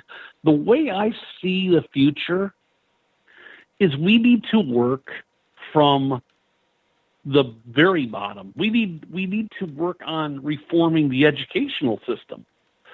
That's where the voters of tomorrow are going to come from. We talk a lot in this country about how the millennials are so socialist and they want to go farther left and they're Bernie Sanders lovers and so on and so forth. And why did they get that way? Well, they got that way because the educational system taught them that way. What we need to do, and the way I look at it is, again, this is a good thing for local Tea Parties to look at. And yours sound like a very good place to start this because they have a very local focus. Work on those school board races or however the school boards are selected. We've already turned it over. Board races. We've already turned it over. I'm sorry, what? We've already turned ours over. So great. Then you've got a head start because a lot of the other places that don't have it. For example, and I'm going to go with a really local example, son. This is something we worked on for 10 years while I was on the Central Committee in my county, was getting an elected school board. Because at the time we started, we had a fully appointed school board. It was appointed by a state, the Secretary of Appointments. He's not even an elected official. He's appointed by the governor. So in the county we lived in, we had 5 school board members. 3 were in the majority party in the state, which was generally, or the governor's party in the state, which is generally Democrat. And then the other 2 were in the minority party. Well, when Governor Hogan was elected, we actually got to third at the next opportunity when they shifted school board. But the problem was that they didn't necessarily follow what we wanted. And oftentimes we would send a person up and they would pick somebody else that went through a different process. So we worked for 10 years to get an elected school board in our county. Most Maryland counties are elected school boards. Now here in Delaware, it's actually school districts, which is actually going to be more of a challenge. It's something I'll hopefully get a chance to talk about here a little bit as a future idea. But that's where I think we need to work at, is getting the educational system squared away, work on getting school choice, work on, if you can try to improve the public schools, but that's going to take some time. If you create school choice, you could actually short circuit the process and make the public schools come to you in a way, bring their level up to what their competition is. Well, see, here I guess we've been working on this long, because our school board is elected by the members of the district, the voters in the district, and their sole employee is the school superintendent. Now, we had a couple of really bad school superintendents, and we forced the issue so much so that we finally have a school superintendent who is a gem. He's new to the, not new, but he ran down, I think it was Palm Beach. He was in charge of Palm Beach in Florida, and he's now with us. And he, in just the few months he has been here, has made tremendous strides in changing the shape of the school district and improving the students coming out and getting higher grades and raising us up in quality of education. So this is an issue that we've been working on. And Curtis will tell you, I keep on telling my listeners and the members of our Tea Party that all issues are local issues. If you look at it, who you elect to your school board, even dog catcher, how it affects your local community. And then these people advance to the state and federal level. The only person I know that's ever been going straight to the top is Donald Trump, having never held an office before in his life. That's the only person. But that's rare. Eisenhower. Eisenhower did that too. He didn't. He was. Well, that was his only I know of. Office. I'm meaning but, currently. Currently. Okay. Yes. But and you have the right idea. I really like that. I applaud you for doing it.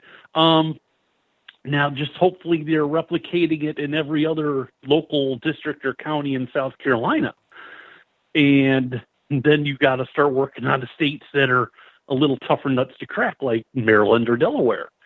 So, I mean, that to me is the place that, don't forget your focus on other issues, but that's one goal that any good Tea Party successor group should have, or as I call it, Tea Party 3.0, because we had Tea Party 1.0 back in 1773. So the Tea Party got right about Tea Party 2.0. So now we're going to work on 3.0, the beta. So that's you're working on the 3.0 beta, and I love it. It's funny because I don't know if you ever watch NCIS, but Gibbs has the neighbor's kid over doing his homework, and the kid asked why the people in the Tea Party, the original Tea Party, didn't just steal the tea and sell it on the black market. So you mentioned that, it just reminded me of the original Tea Party. But it was a good question. Good question. That is kind of a good question, but I'm not sure. I'm not sure they were trying for political favors here. They were actually trying for liberty. They weren't trying to enrich themselves here. Well, actually, they were trying to get their mitts into the honey pot. Well, had the tea made it off the boat, the tax stamps on that tea would have to be paid. So if you had the black market tea in your home, don't forget you had soldiers quartered in your home. And if they see that tea... That's true. Third Amendment. Yeah. So, there is a reason why they decided, let's not keep this and sell it on the black market, even though we could use the money and the funds to support and supply the revolution. Now, if there were video back then, it would have made a heck of an image having tea-colored water, too. So, unfortunately, they didn't have video back then, or maybe that is fortunate. I don't know. Yeah. Could you imagine that revolution televised? No, we were talking about, people are getting upset with Trump not getting things done fast enough. But if you notice that every time he tries to do something positive to move forward, to keep one of his promises, such as on immigration and the border wall, he gets thrown court case after court case. But he's changing also the construction or the composition of the federal court. He's getting his judges in. The judges he's been appointing left and right that have been sailing through the Senate and the media. No left. The media unseating the left for the right. But the media is just, they're not even talking about it. They're not even talking about these judge appointments. So, the public is blindly unaware, but he's starting to change the fabric of America. And that's good. I mean, that it's nice to have a little push from the top as opposed to just having the bottom do it all the time. That's kind of nice. I feel like I'm supported slightly.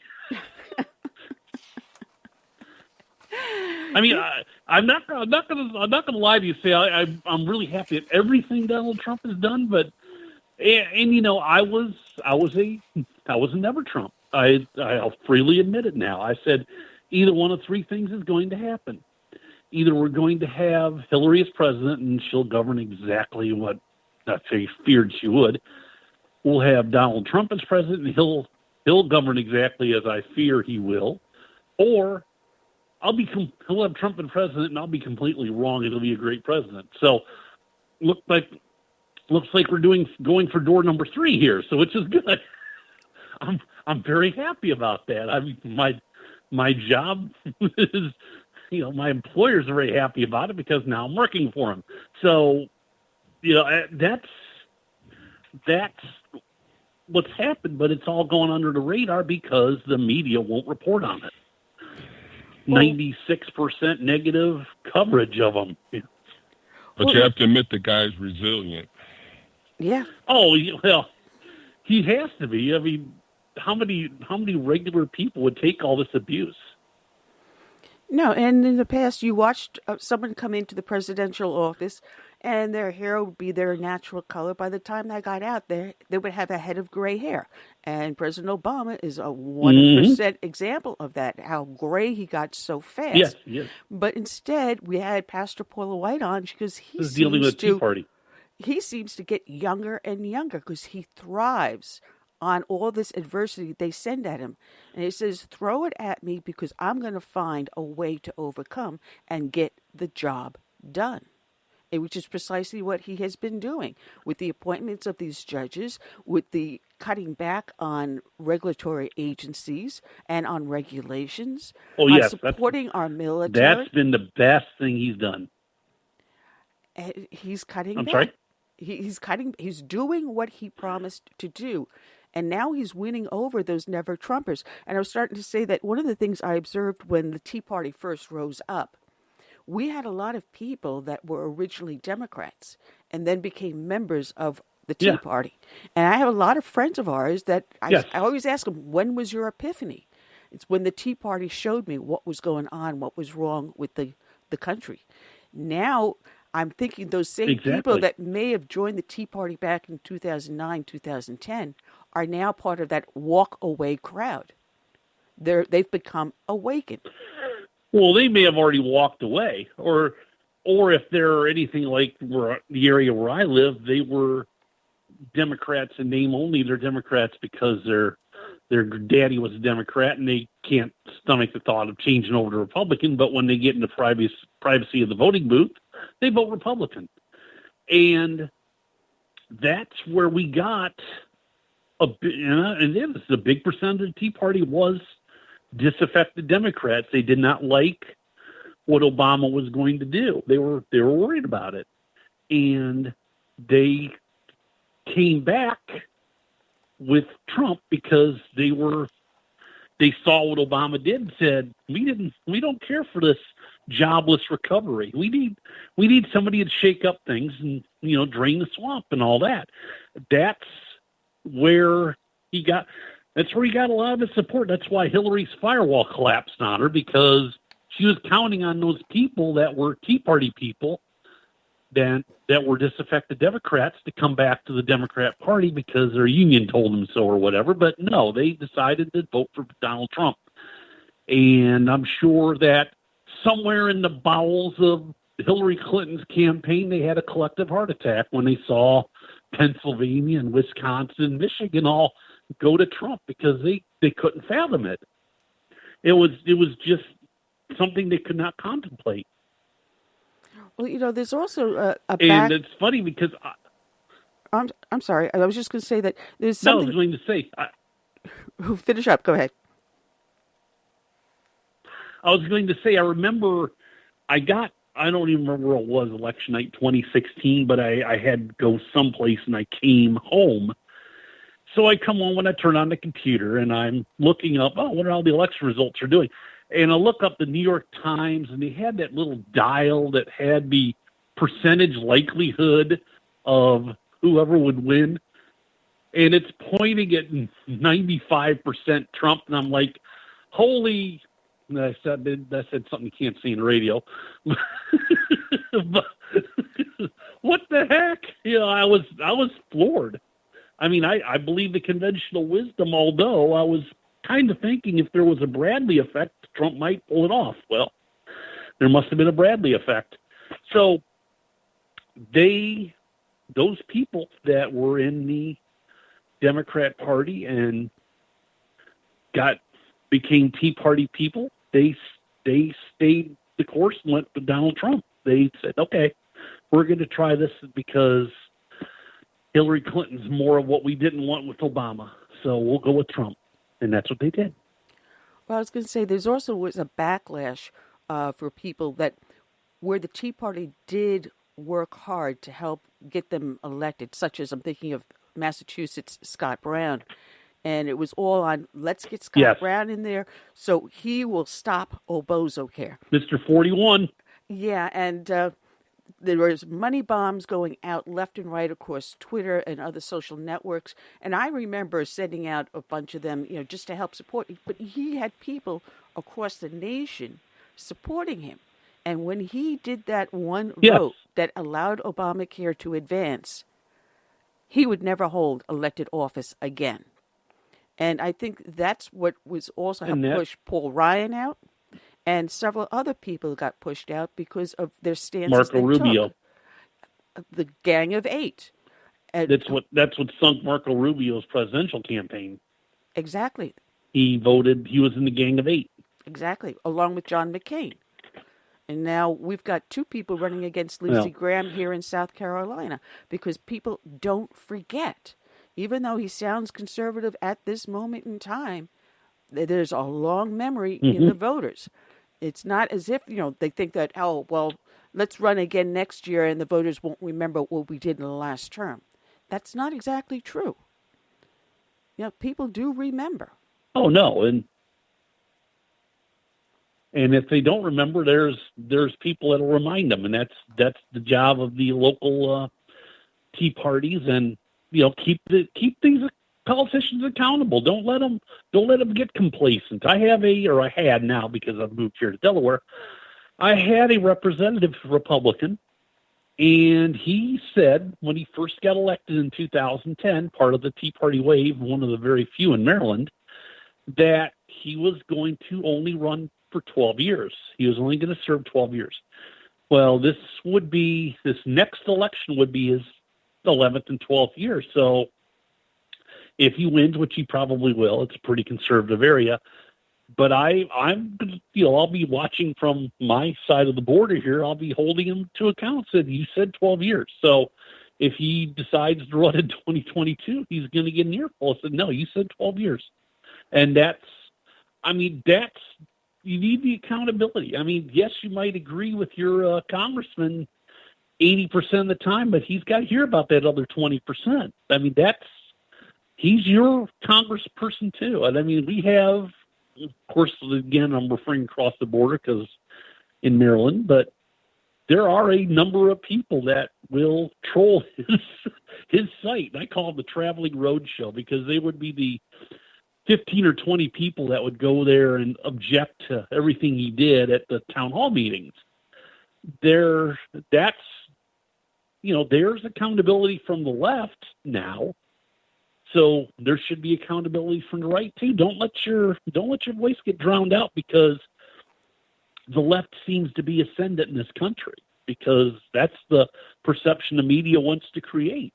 I'm trying to create the opposite perception here. It's the silent majority can't be silent anymore. That's basically the long and the short of it. Exactly, which is exactly why Mark Sanford's no longer in Congress. You know, you even mention his name at one of our Tea Party meetings, and you'll hear groans go right across the board. You know, because we got a strong military community here, and hey, listen, he was AWOL. He was AWOL with his girlfriend down in Argentina, and then with his stance on never Trump, when he tried his presidential run, unfortunately, he shot himself in the foot when he did not support Katie Arrington when she primaried him out. And he wrote an open op-ed against her, which only helped her to lose against the Democrat Joe Cunningham, or as I call it, Beer Can Joe. You heard about him trying to bring beer onto the floor of the Congress while in session. That didn't work out too well, since he's got the nickname Beer Can Joe. I wonder if he's pals with Elizabeth Warren. You know, Elizabeth's been known to knock over a beer here and there. So yeah, but you know the voters. I think they got a debate coming up soon. Yeah, the voters don't forget though. And right now we've got a strong field that in the Republican side. We'll see who primaries out and who will run against Beer Can Joe. And I think we'll be able to take the seat back, a seat that we held for decades. But the Tea Party is still out there. They just are called something else.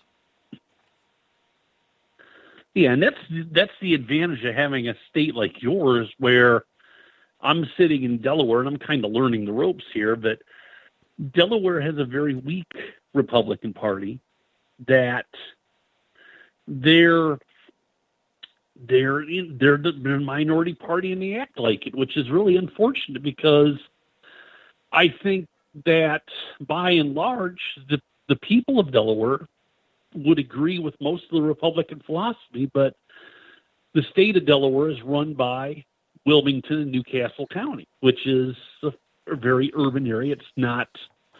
It's not far from Philadelphia, and it has a lot of the same problems as Philadelphia. So that's the landscape. That's the state of play here. In Maryland, very similar, where the eastern shore of Maryland is a conservative area, and that's where when I started writing the book, I was there, and that's why the introduction is the way it was. But that's the only one of the two or three more conservative areas in Maryland, but it has to compete with Baltimore and the DC metro area, which is just like full of government employees. I think I can't even remember what Trump's percentage in Prince George's County was, but Prince George's County is a majority minority county. It is on the D.C. border, and I think he was in single digits. Mm. So that's what, you think of, you're South Carolina, you're in very good shape. You have a very amenable electorate. Other states aren't as lucky. Your Maryland, your Californias, your Illinois. There's a lot of states where there are very solid pockets of Trump voters and Tea Partiers, but unfortunately they're just drowned out by the big cities and urban areas. And that's, I'm going to circle back here, that's where there needs to be a tireless effort, especially in those bigger cities, to start taking over something small, like your school board. try to work into the educational system and try to reform those big cities from within, starting with the youth. That's kind of where I wanted to go with the conclusion of the book. Looks like that's the direction that we are going in, and thankfully it's the right direction. So, John, people can find. I'm all for the right direction. People can find your book. Where can people find your book, The Rise and Fall of the Tea Party? Well, there is a website called riseandfalloftheteaparty.com that you can find it there, or you could just go to Amazon and look for, just type in Rise and Fall of the Tea Party and it'll come up. And I happened to catch the end of Paula before me, and she was talking about reviewing the book. And if you are, if you're happy with what I said and you're inclined to purchase the book, I would really appreciate more reviews on the book, because that's how, I think that's how the word gets out. Spread the word. I mean, I don't have a marketing department. I have the marketing department. So, I mean, this was a labor of love for me to try and straighten out this nation. And I saw what the issues were coming into 2016, and I was really worried about Hillary getting in. I'm glad she didn't, but it was just a precautionary tale that I started writing, and ended up being very informative for myself as doing the research, and hopefully to the readers doing the reading. So, yeah, riseandfalloftheteaparty.com or Facebook/Rise and Fall. Let me look just to make sure here. Sometimes I get my stuff mixed up. Well, Michael, I want to thank you for joining us, because I got my next guest up in the bullpen already. But I enjoyed talking to you about that, and there is hope for America. There is hope. God bless you. Take care. Oh, there is, and take care. All right. Michael Swartz, find him at Rise and Fall Tea Party. It's a great book to read. And we've got with us, returning to the show, who I haven't had back on in quite a long time. My bad. John Horvat II. How are you doing today, John? Great to be on the show. Hope you had a good Thanksgiving. We had a very pleasant one. Very pleasant. Stuffed to the gills, and we're going to go back for seconds for more turkey and all the fixings later on tonight. Oh, man. Yeah, that's great. That's great. You've got a great website, returntoorder.org, based also on your book that you wrote, Return to Order, which talks about how to bring back our faith and help restore America to what our founders intended it to be. And you've brought a very interesting issue in front of me that I was not particularly aware of. I knew that the kids today are not as happy as they would have been in my generation or your generation, and I know there's a lot of social pressures on them, on these kids, that were not present when we were growing up, but I didn't realize how bad and to what extent it's become. Right. I mean, I looked at the statistics, and I said youth suicide triples, and it was showing a significant increase. And then I looked at the age range, and it said from 10 to 24. I said, wait a minute, 10 is not youth, that's children. Children are committing suicide, and I was just shocked. And so I did some research and looked into it, and I was pretty, it's pretty sobering what you find. And absolutely. And the worst part is that we're finding that our children are under assault, not just physically, but mentally under assault daily by people trying to create social engineering and using kids to do it.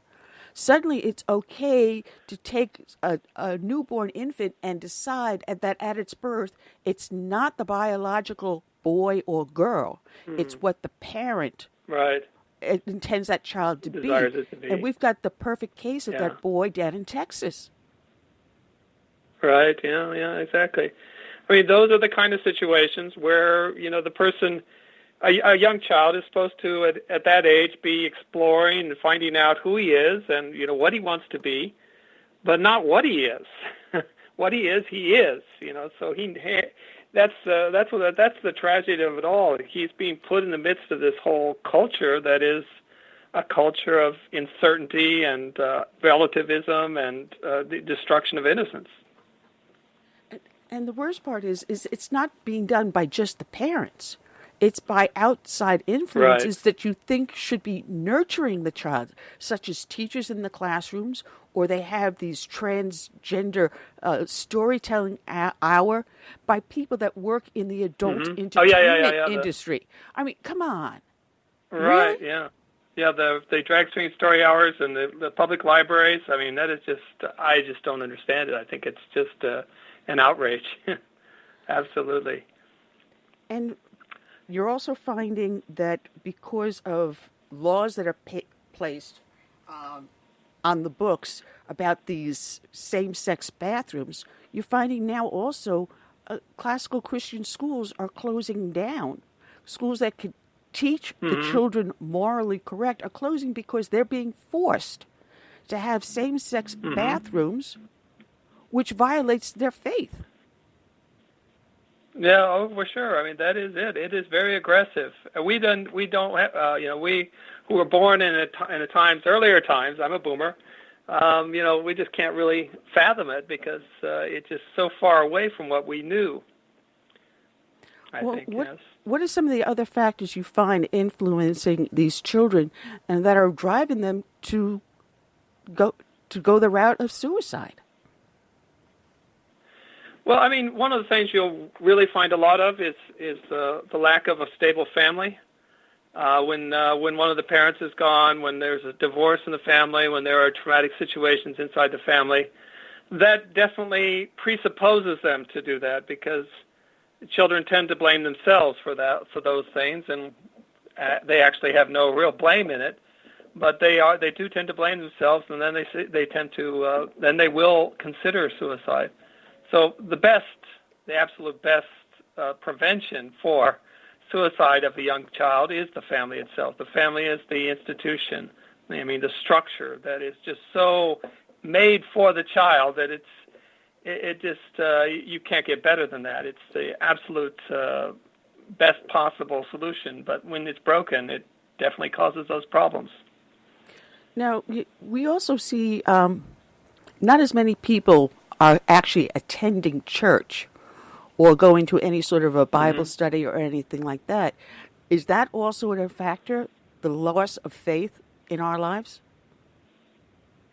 Oh, definitely. I definitely think, that God plays a very, very important role in the lives of everyone. We are made for God. I mean, it's not as if we're forcing something upon the child, upon others. God is our creator, and we are most happy when we naturally tend toward Him. And for the child, I think it is especially important because then the child can confide in God. If you teach the child to confide in God, to pray to God, to have a prayer life, that kind of thing, it's just one more suit of armor, let's say, to put on the child for to fight off these very strong cultural influences that are out there. And we're also seeing it where a child will even go to school to pray over their lunch, and they're chastised by the lunchroom attendant or by a teacher monitor or something like that for praying over their meal. It's not a separation of church and state. It's never been in the Constitution. In fact, the Constitution says government cannot prohibit the free expression thereof. We've got to be able to get that message out a lot stronger. I'm sorry, Chris, I didn't mean to cut you off. Go ahead. Go ahead. Yeah, I was just wondering if you thought perhaps what's going on in the political world is impacting these children. I mean, when I was growing up, I never heard this much about a president, and in a negative way, And then there's then you got the climate change people always saying that the world's coming to an end in 12 years if we don't do anything about climate change. How has that impacted these kids? Yeah, I think you got a very good point, because those kind of things, we can see through them. A lot of adults have an easier time seeing through them, but children believe what they're told, and when these catastrophes are put before them, they believe it, and so all the people, all the statistics, and all the psychologists say that the cause of a lot of this child suicide is anxiety, and anxiety definitely is caused by those climate scares and those crises and catastrophes that are put upon these children. So that is a big factor. It shouldn't be, but it is. Well, has to be something that we could do for these kids that is not being done. We're talking about it. So at least we're getting the message out there to make more people aware of them. But is there any sort of a support group out there for parents that if the kid is under a lot of stress, they can go to a support group of some sort and help ease the child's fears?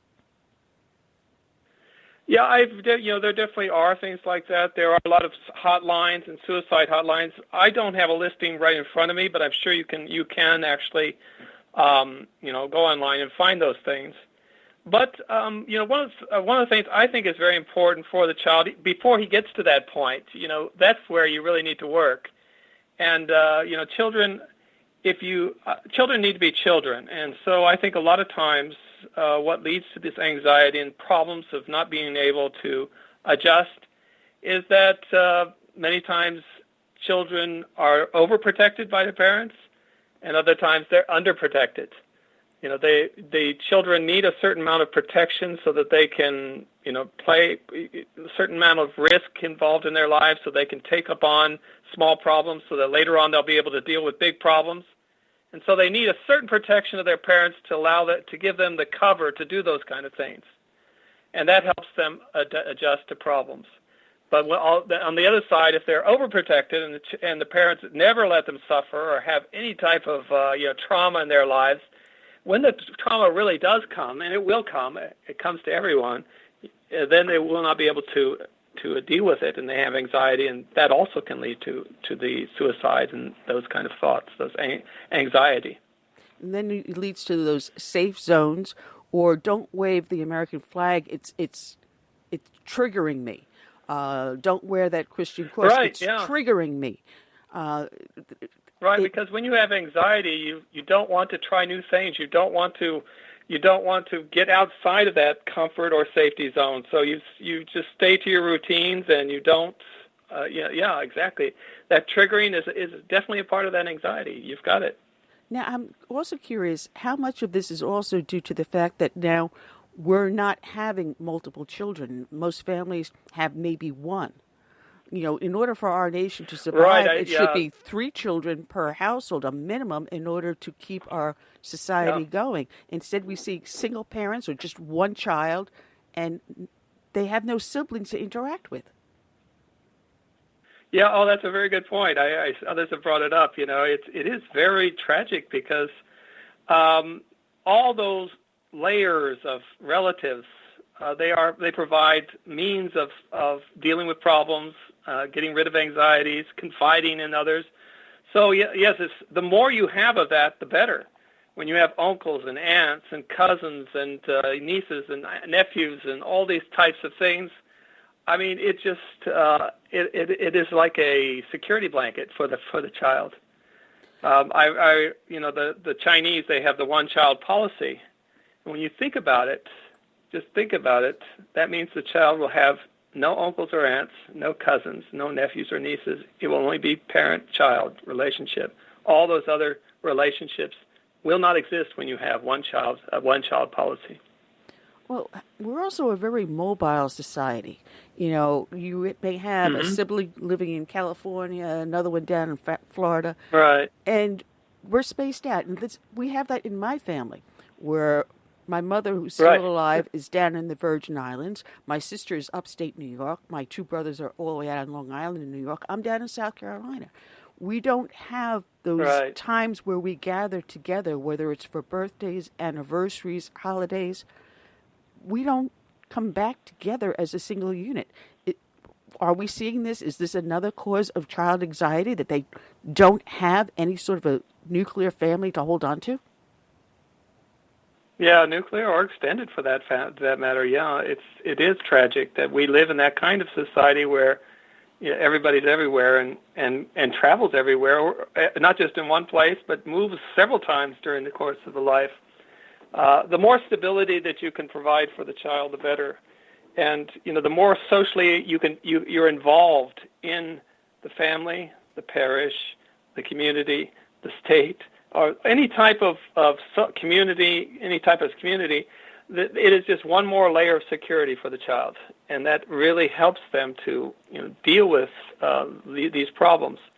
If it's just me against the world, it can be pretty daunting, even for an adult. Now, how much of mass media news is also affecting this? Because you hear about school shootings, you hear about this disaster, that disaster. How much is that 24-hour, 7 days a week bombardment of news affect the child also, without someone there to explain exactly what's going on? Right. We just a sort of side point. We say we're so concerned about the child in the schools and the mass shootings, but far more children are killed by suicide than school shootings. It's almost minimal, maybe 2 or 3%, whereas the child is much more. So the dangers of the school, the home sometimes is much more dangerous than the school. But definitely those factors are there. There's a lot of stuff on the internet that can create anxiety and even promote suicide. There's one program called 13 Reasons that was I think it was on Netflix, and it's just a kind of a documentary, fictional documentary about 13 reasons to commit suicide. And when that program was on, right afterwards there was a spike in suicide. So it's out there. Those kind of things, those morbid regions of the internet and of our news gathering and mechanisms, and they definitely favor this tragic trend. Well, we saw the breakup of the family, especially with the new social policies under the Johnston administration in the 60s. We saw then the rise of video games in the late 70s, to the point where now people are completely addicted to some of these video games, which are very violent and very graphic. We've been bombarded with technology, and these have also caused the change in the type of entertainment we watch, whether it's through something like HBO or Netflix or TV or whatever, or even videos that you watch on your smart device. We've seen a change where we didn't have these type of movies and things and games when we were growing up, but now it's around them all the time. Does this, as you said, with that one TV show, is that really that tremendous an effect? Yeah, I mean, it's all one click away. All the violent stuff, the pornographic things. I mean, those kind of things are just instant. It's in their pocket. It's in their hand at any time. And definitely these things. It used to be very difficult to get those things, and it used to take time to get those things. Now it's instant and it's gratifying, and it's done just and many times without parental, of course, many times without parental guidance or surveillance. I like to point out that sometimes parents don't watch what their children are showing are watching on their computers. And many times their policies are more liberal than Starbucks, because Starbucks at least blocks a lot of these pornographic and violent sites. So, we should have no illusions that these things are out there. They're violent. They can lead to these things like anxiety and suicide. Well, you mentioned the pornography, because a lot of it is aimed at kids and involve children. And we're finding it more and more in our society than we've ever seen in any other time in history. I mean, going after children as young as 5 or even younger than that, it changes the development of that child. Right. Yeah. Exactly that. I mean, the children grow up faster, so to speak. It used to be. I mean, I was doing some research, and they were saying, well, they found instances of 5-year-olds committing suicide, and they said, no, that's not possible. They don't have an idea. They don't have the rational framework to even contemplate it, but they do, and they are, and that's the scary thing about it. Well, is it also the availability of things like opioids that it makes it easier for them to do it? Well, no, because for younger people, for children, you'd be surprised it's not guns. Usually it isn't guns. It's suffocation or strangulation, hanging themselves or things like that. It's not the really violent stuff. Taking things. For the young children, it's usually those things which are pretty available to everyone. Now, I had a pastor over my house one day, and he was in charge of the youth ministry, and he told me something that was really, really abnormal. I thought at the time, but after doing this show for a number of years, I'm finding it's more and more normal. The inability for kids to interact with their fellow human being. They're spending so much time on their smart devices and buried in these video games, they no longer know how to interact with other people, to the point where they cannot look someone directly in the eyes, or they cannot even shake hands, have no idea how to dress and go for a job interview. We have kids now buried in the technology, but no longer part of the human race. Right. Yeah. Definitely, that's out there, and it's very. You see it all the time.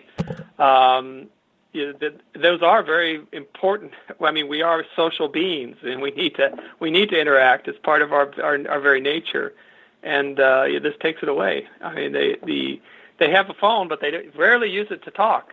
It's all just interaction with the actual machine itself. So yeah, it's Michael, definitely horrible. Yes. Michael, do you think, as far as social media is concerned, the fact that a lot of these young people, they base their, I would say, their self-worth on how many likes they get.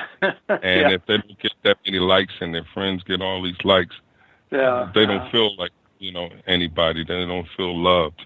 You think that can contribute to their depression? Yeah, exactly, and especially since the social media and the internet are very rapid and quick interaction. If you don't get back within a couple minutes or at least an hour, then you fall into depression. It's very, very quick and very they want to see validation immediately. So when you on a Facebook post or on a text message, that back and forth immediate validation is out there. And it rewires the mind. It changes the mind. The neurologists say that you come to the dopamine and all the chemical reactions that happen in the mind. It has a drug-like effect on the person. So yeah, it is. It can cause that in a child and an adult too.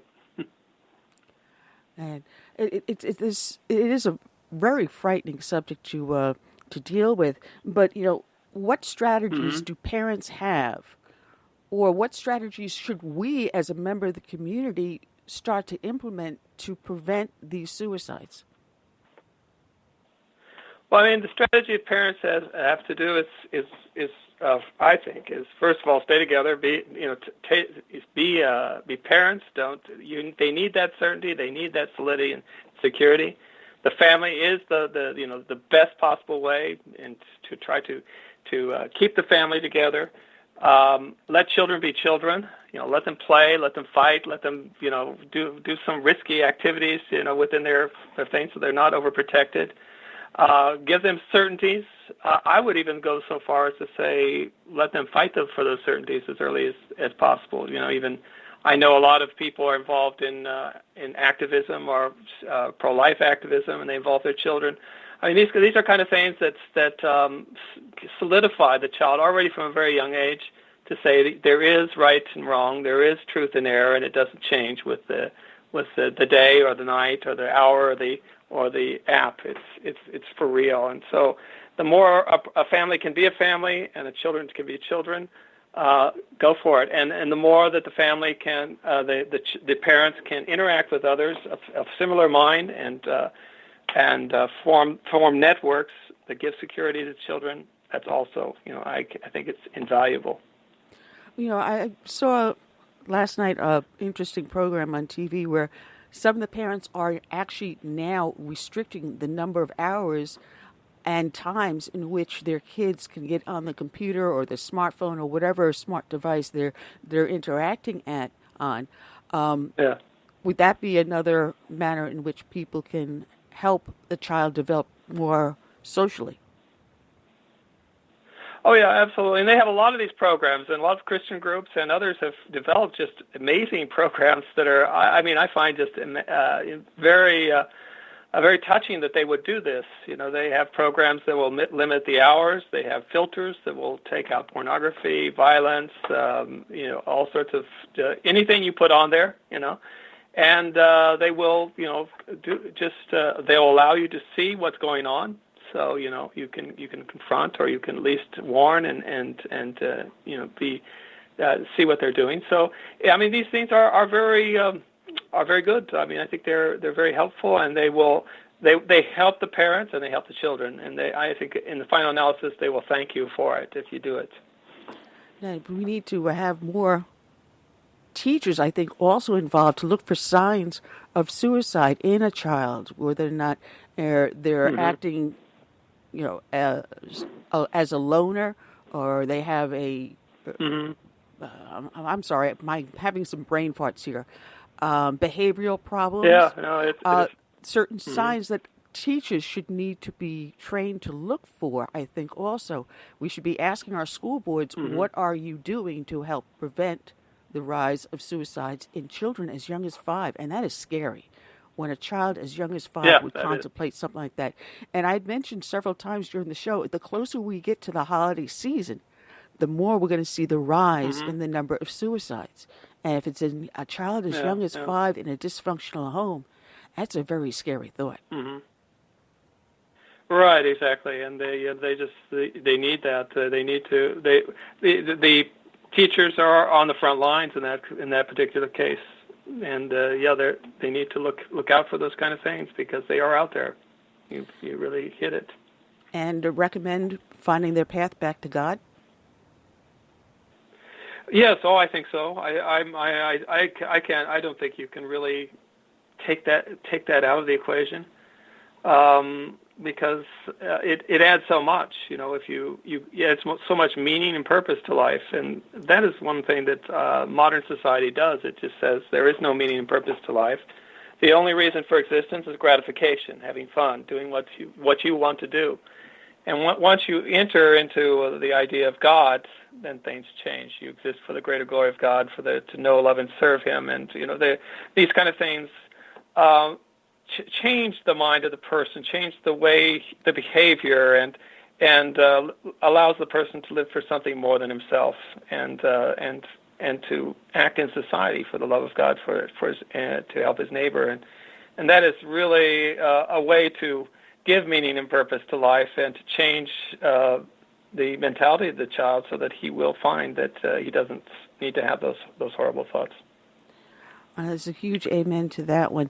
People can find you. You write a lot in the Wall Street Journal, the Christian Post, American Thinker. You're up on the Blaze. You've been on Fox News, and we love the Washington Times. But people can find you at returntoorder.org. And you have an email list, so people can sign up there if you want to get some of your notifications, because you do have some interesting articles up on Return to Order, some interesting things, and you are up there about what's going on with Christian persecution and all these issues dealing with faith and its attack, and the public's attack on our faith. Right, yeah, no, definitely.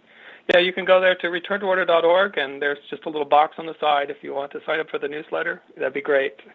The more, the better. John, thank you for everything you do, and thank you for bringing this issue to us, because it was something I was completely unaware of, and we're going to get the word out, that's for sure.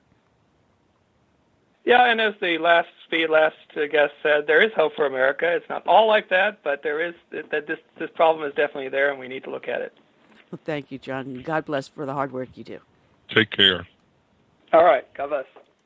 All right, John Horvat, check him out at returntoorder.org. And we've got our last victim finally in the studio. Let's welcome Robert C. Hastings. He is the founder and director of Ghost 22. It's ghost-22.com. Put a dash in the middle, like the same way you do for Southern Sense. Just put that hyphen in the middle.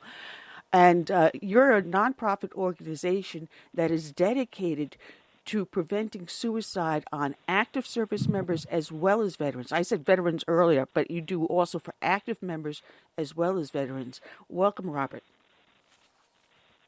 Yes, ma'am. Yes, and the National Guard as well. That's a service. That's a service. Yes, so we do, I'm actually still in the National Guard.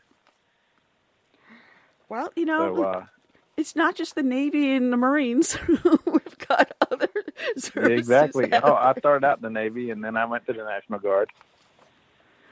I bring the emphasis on the National Guard and reservists because that number is actually, I say, the standard is 22, but the actual number is more like 31 whenever you take in consideration the reservists in the National Guard. And that number 22 is how many per day commit suicide? Yeah, that's the older number. The actual number as of today, of the most recent date, is 31. Yeah. Now, we had started off our show with a dedication to two Army NCOs that were killed in Afghanistan, and I had already put the dedication up when you sent me the email late yesterday. You wanted to make a special dedication, and I'm not even going to try to pronounce her last name, so I'll let you tell us about her and why you asked and what the situation is.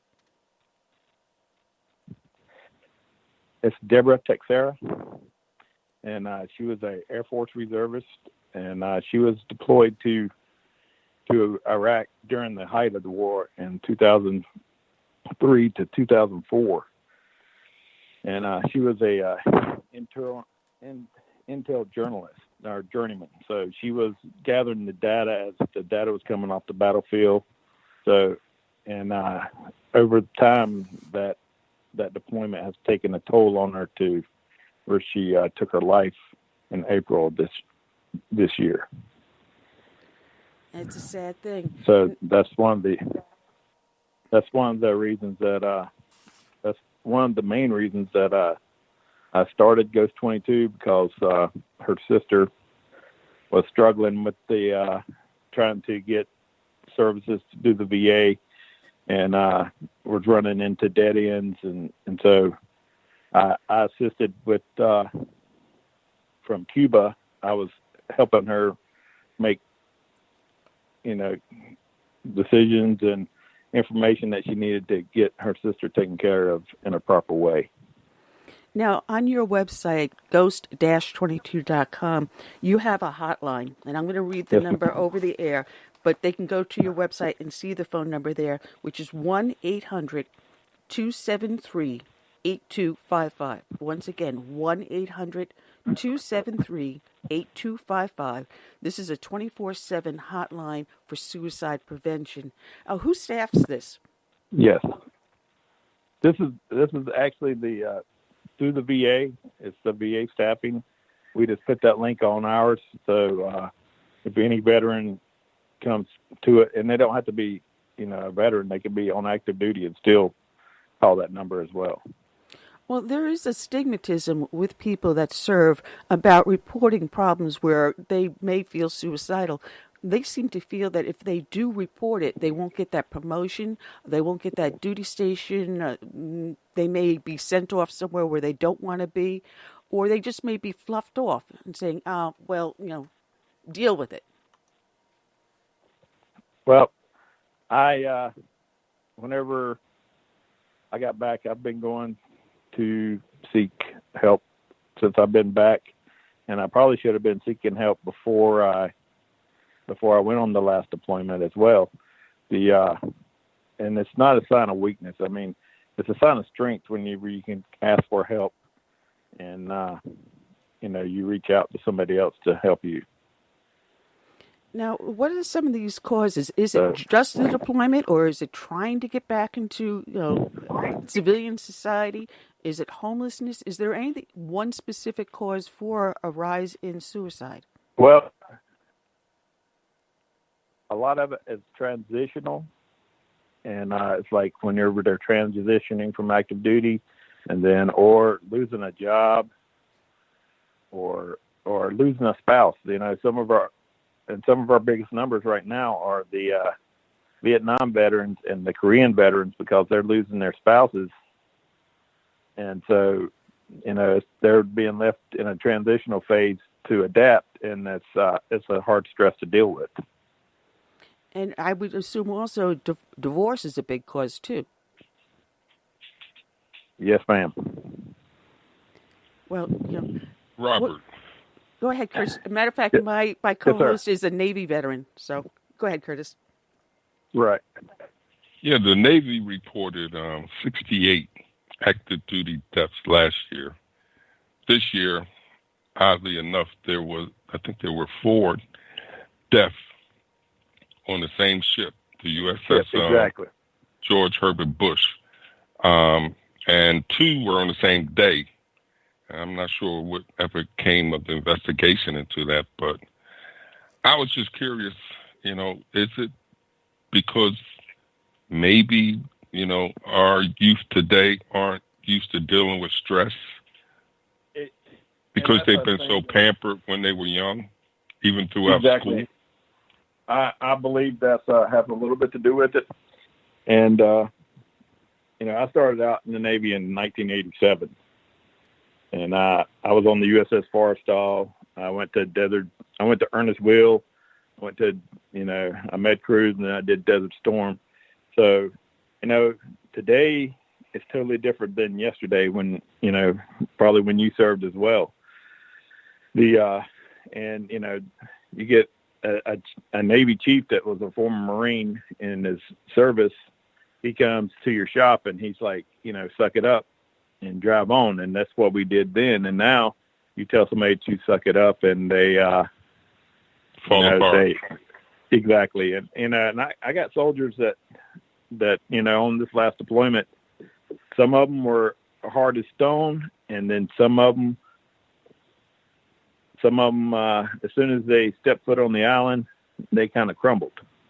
And I don't understand how the transitional, and you try to treat all your soldiers the same, but then some of them can't handle the pressure, whenever, and it's not a great deal of pressure,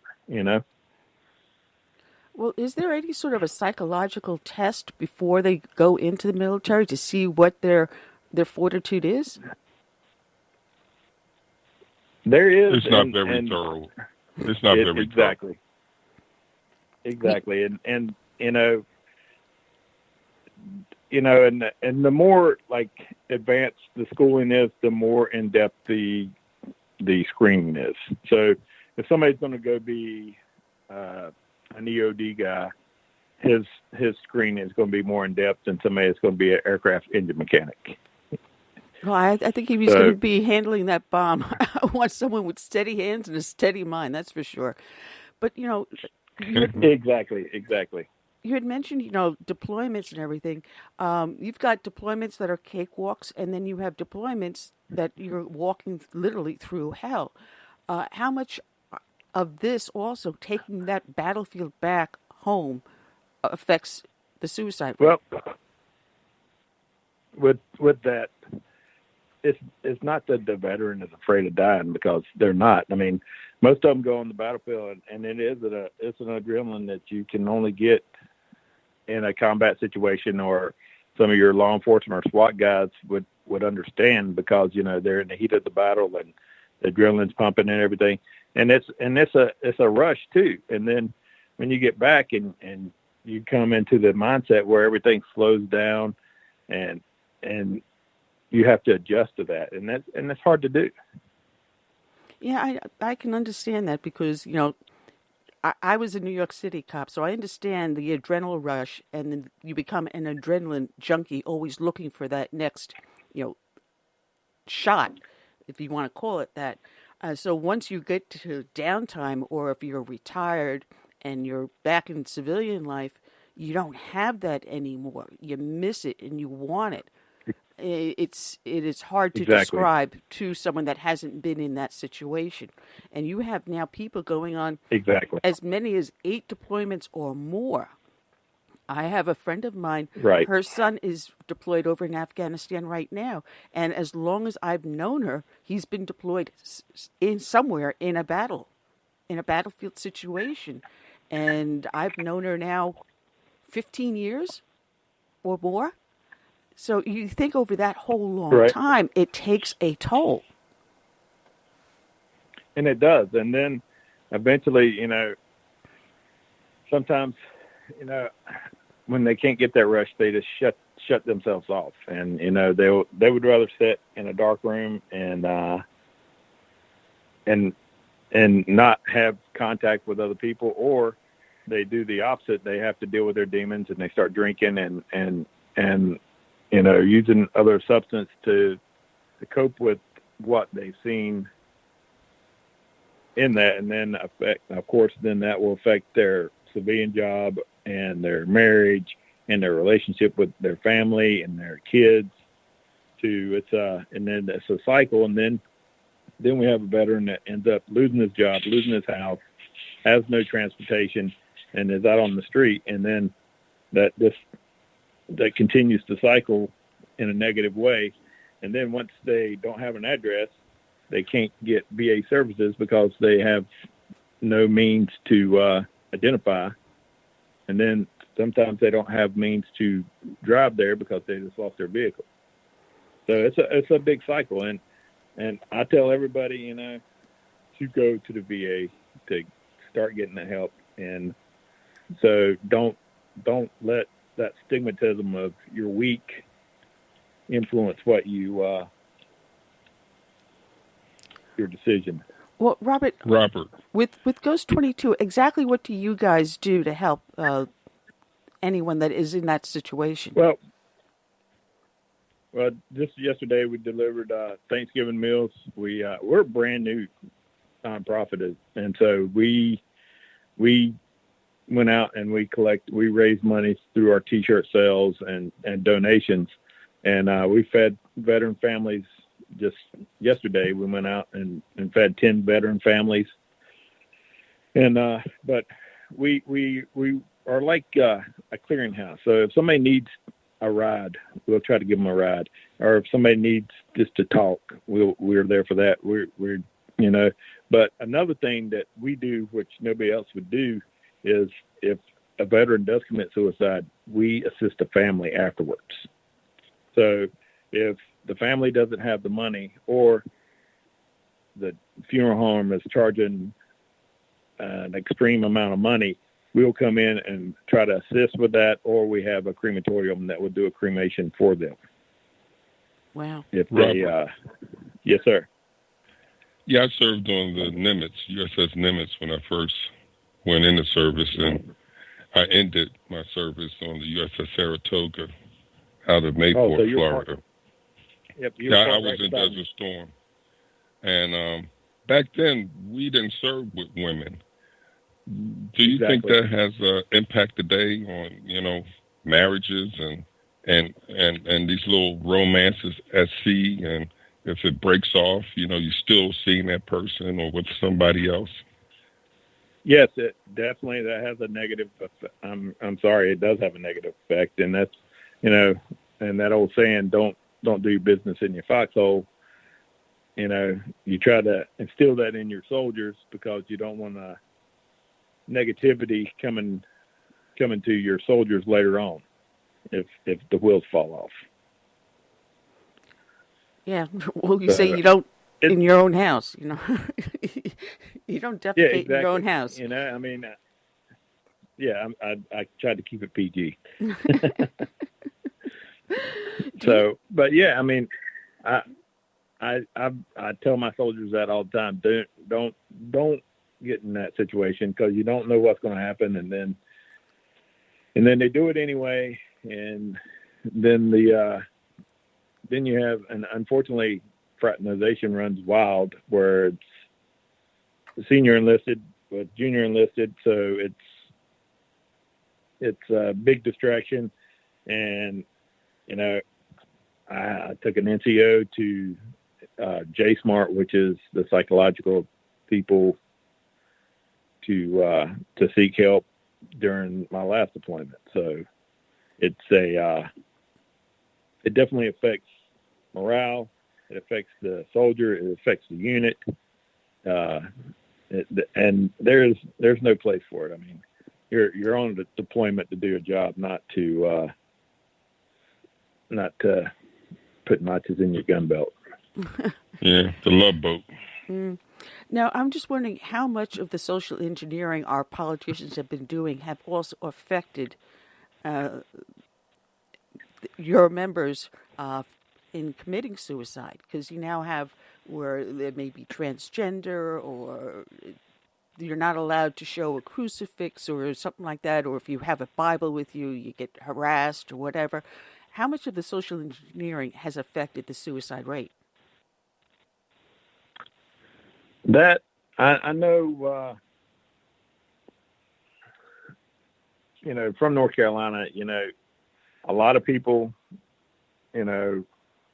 still a country from the National Guard, so, and then you got people that do the alternative lifestyles, and that's fine. I mean, some of them are great soldiers, but I think in the deep recesses, it could cause, some distension. But, as long as the person does their job, that's what I'm looking for. I'd rather have a soldier do their job and what they do on their off hours. But I'm sure,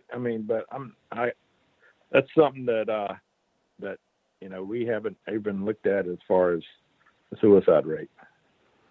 I'm also curious about, how much of the political atmosphere outside on the civilian side, where you have politicians like Kamala Harris saying that soldiers just love to kill people. They're evil. Soldiers are bad people. You're coming back from a deployment and you turn around and you hear someone go, well, I don't support the war, so therefore I don't support the troops. You hear a lot of that, where people just don't understand what you guys are being put through. Or you get deployed to somewhere like Ramadi and find out that you've spilt the blood on the field, only to find it's been taken back by the enemy. Exactly. Matter of fact, we did 2 events back to back, and I'm not going to say where they were at, but I had a man come straight to me, straight to my booth, and say, I don't do anything to support veterans. And then he walked off. Wow. And then another young female, probably a high school junior or senior, she was with her grandmother, and the grandmother says, what's this booth about? And she said, it's no big deal. It's just veteran suicide. It doesn't matter. Whoa. So the message through the teaching administration about the importance of military and veterans is not being put out. And so, you get statements like that, that the school administration and the circle of friends they hang out with, or even, their upbringing, shows that what we do is not important to the general public. Only 1% of the population goes in the military, and we're losing at a minimum 22 soldiers or veterans a day. That's eventually our numbers are going to be really detrimental to the cause. And you're seeing also a rise in active duty members also committing suicide. Exactly, and so that's why it's actually, when you can put the veterans the reservist and the active duty is close to 31 a day. That's too high. One is too high. And yes, yeah, exactly. I mean, that's what, that's why we try to strive to, that's our goal, is to lower that number. And, we try to do events all over. We'll come and talk to somebody, and it's not just, I talk to anybody. I mean, I've had people text me that say, "Hey, can you talk to me? Is there help for me? Can I, and I've taken their text and I talked to them, and, they're still here today. So now, how many states are you in? We're in North Carolina, and I've been to worked an event in South Carolina as well. And we have contacts in Massachusetts. We have people that follow us in Arizona, Oregon. So we are reaching out slowly. We're trying to push our footprint out to get more followers, and everything we do is donation in our clothing sales. So we are on a shoestring budget. So it's and it's pretty hard for 3 enlisted soldiers to carry this load and try to make a difference. But we do, and it's the burden that we chose to carry, because it's an important message that, yes, the VA is doing great things. I mean, they are helping me, but there's a whole lot more to be done, and that's why we started Ghost 22. Well, I'm telling you, I'm going to be actually shooting a email to my members. Because I run a tea party here in South Carolina, and I'm part of the heart of the Tri-Command, where I've got the Paris Island Recruit Depot, one end of a couple of miles one way. I've got the Marine Corps Air Station a couple of miles the other way. I've got the Naval Hospital a couple more miles in the different direction. So I'm right smack in the middle, a heavy active military and veterans here. So I'm going to be shooting it out to my members and asking them to send the information out to everyone else that they know, just to pass it around on social network or anything. See if we can give you a little bit of a kickstart. If you guys are listening in, go to the website, Ghost-22, not the word dash, put a hyphen in the middle, ghost22.com, put a dash in the middle there. Also spread the phone number around to anyone that you may feel to be at risk, and the number is 1-800-273-8255. Again, 1-800-273-8255. And I'll let you know, Robert, most of the people that listen to the show listen to the podcast in archives. So we'll get a lot more hits than just people actively listening right now, because we're up live on Facebook. It'll be going up onto YouTube later on this afternoon. So we'll get more and more hits that way and get the word out, because you were doing fantastic work. Yeah. And as been telling people, we're coming into the holiday season, and this we'll see a spike in suicides all across the spectrum. And for the men and women out there that have volunteered to serve and protect our nation, it's important work you're doing. Thank you. Oh, we do appreciate that. It's a calling. Yeah, and that I gladly. Go ahead. I was going to say, how are you doing? I'm doing great right now. I am adjusting to coming back. I got back in June, and I actually got my 501(c) in July. So we hit the ground. We came up with the plan on the island and came back and hit the ground running. And we really haven't stopped since I got back from deployment. Oh, that's amazing. Absolutely amazing. And the numbers are phenomenal. I know that you heard part of our previous guest where he's dealing with trying to get the word out about the rise in suicide with our kids as young as 5 years old.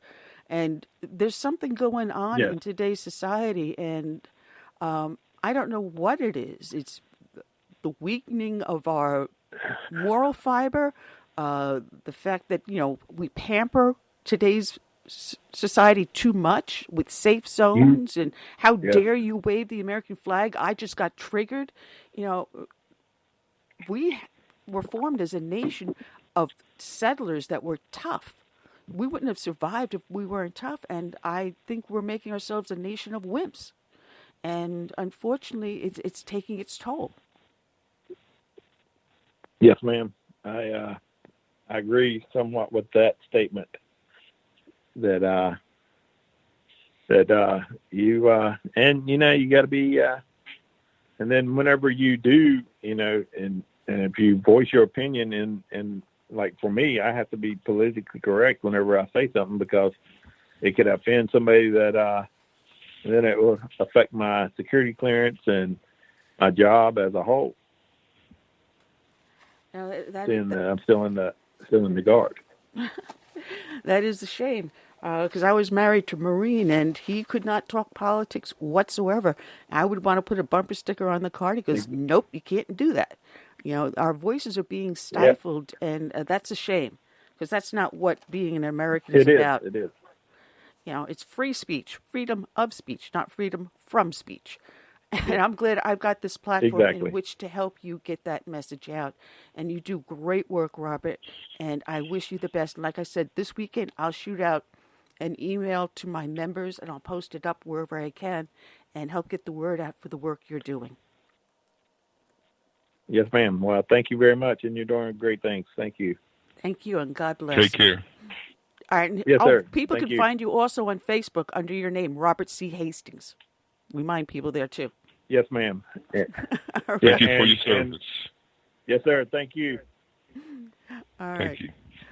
Yes, What a wonderful things these men and women are doing that we had on today. Holy moly. What amazing stuff. Yeah. This is what America's about, helping each other. Putting that hand out to help each other. You see a need, fill the need. Anyway, that's all we got for today, Curtis. I don't have anything lined up at this moment for next week, but I'll let people know what I have when I have it. But I guess that's all I got for now. Yeah, what is it? 3 weeks and it's Christmas? Something like that? Oh, really? Holy moly. I mean, I just turned the calendar to November just a little while ago, and tomorrow's the last day of November. I can't believe it. This year has gone by fast. Yeah, about 4 weeks before Christmas. Holy cow, the year is going so fast. Now I got to go pick out a Christmas tree. Pull it down the decorations. But meanwhile, I'm going to polish off the turkey. All right. So I want to thank everyone for joining us. It was a blast. A lot of good information that we hope we got out to you. Just remember, check out ghost-22.com, returntoorder.org. Check out paulawhite.org and the Rise and Fall of the Tea Party.com. I mean, so much good stuff out there. But we will see you next week. Same bat time, same bat station. So I say good night. God bless, and have a healthy, happy, and safe Thanksgiving weekend.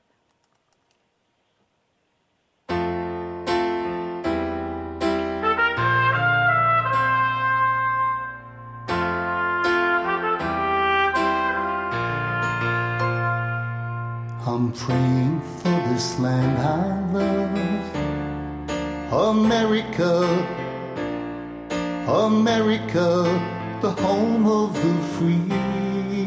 But there are people making plans to change America. They've no respect for her or what matters most to me. That's why I stand for the flag and I kneel at the cross. For the friends I have loved and lost, and I still believe in God we trust, and the prayer of my forefathers granted us.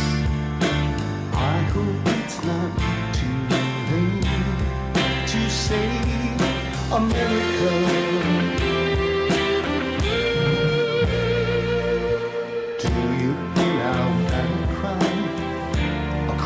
America, we've got to rescue her. You know it's up to me and you to see the truth behind their eyes.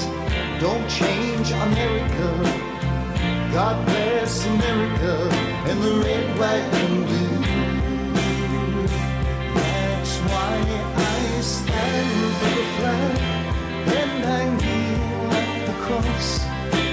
Long for the friends I have loved and lost.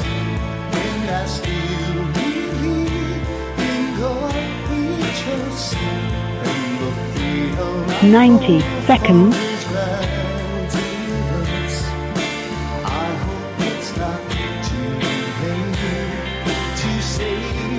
America.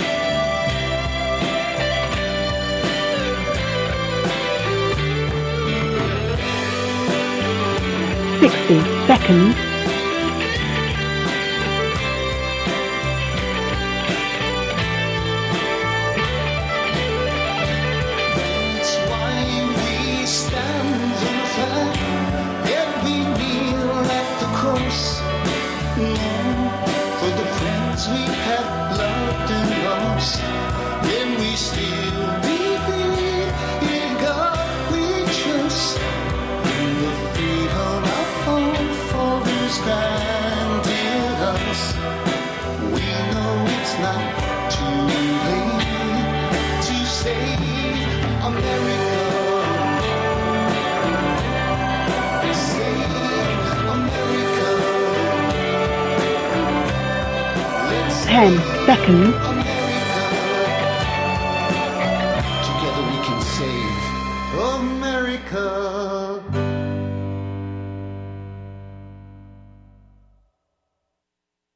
Thank you for using Blog Talk Radio. Goodbye.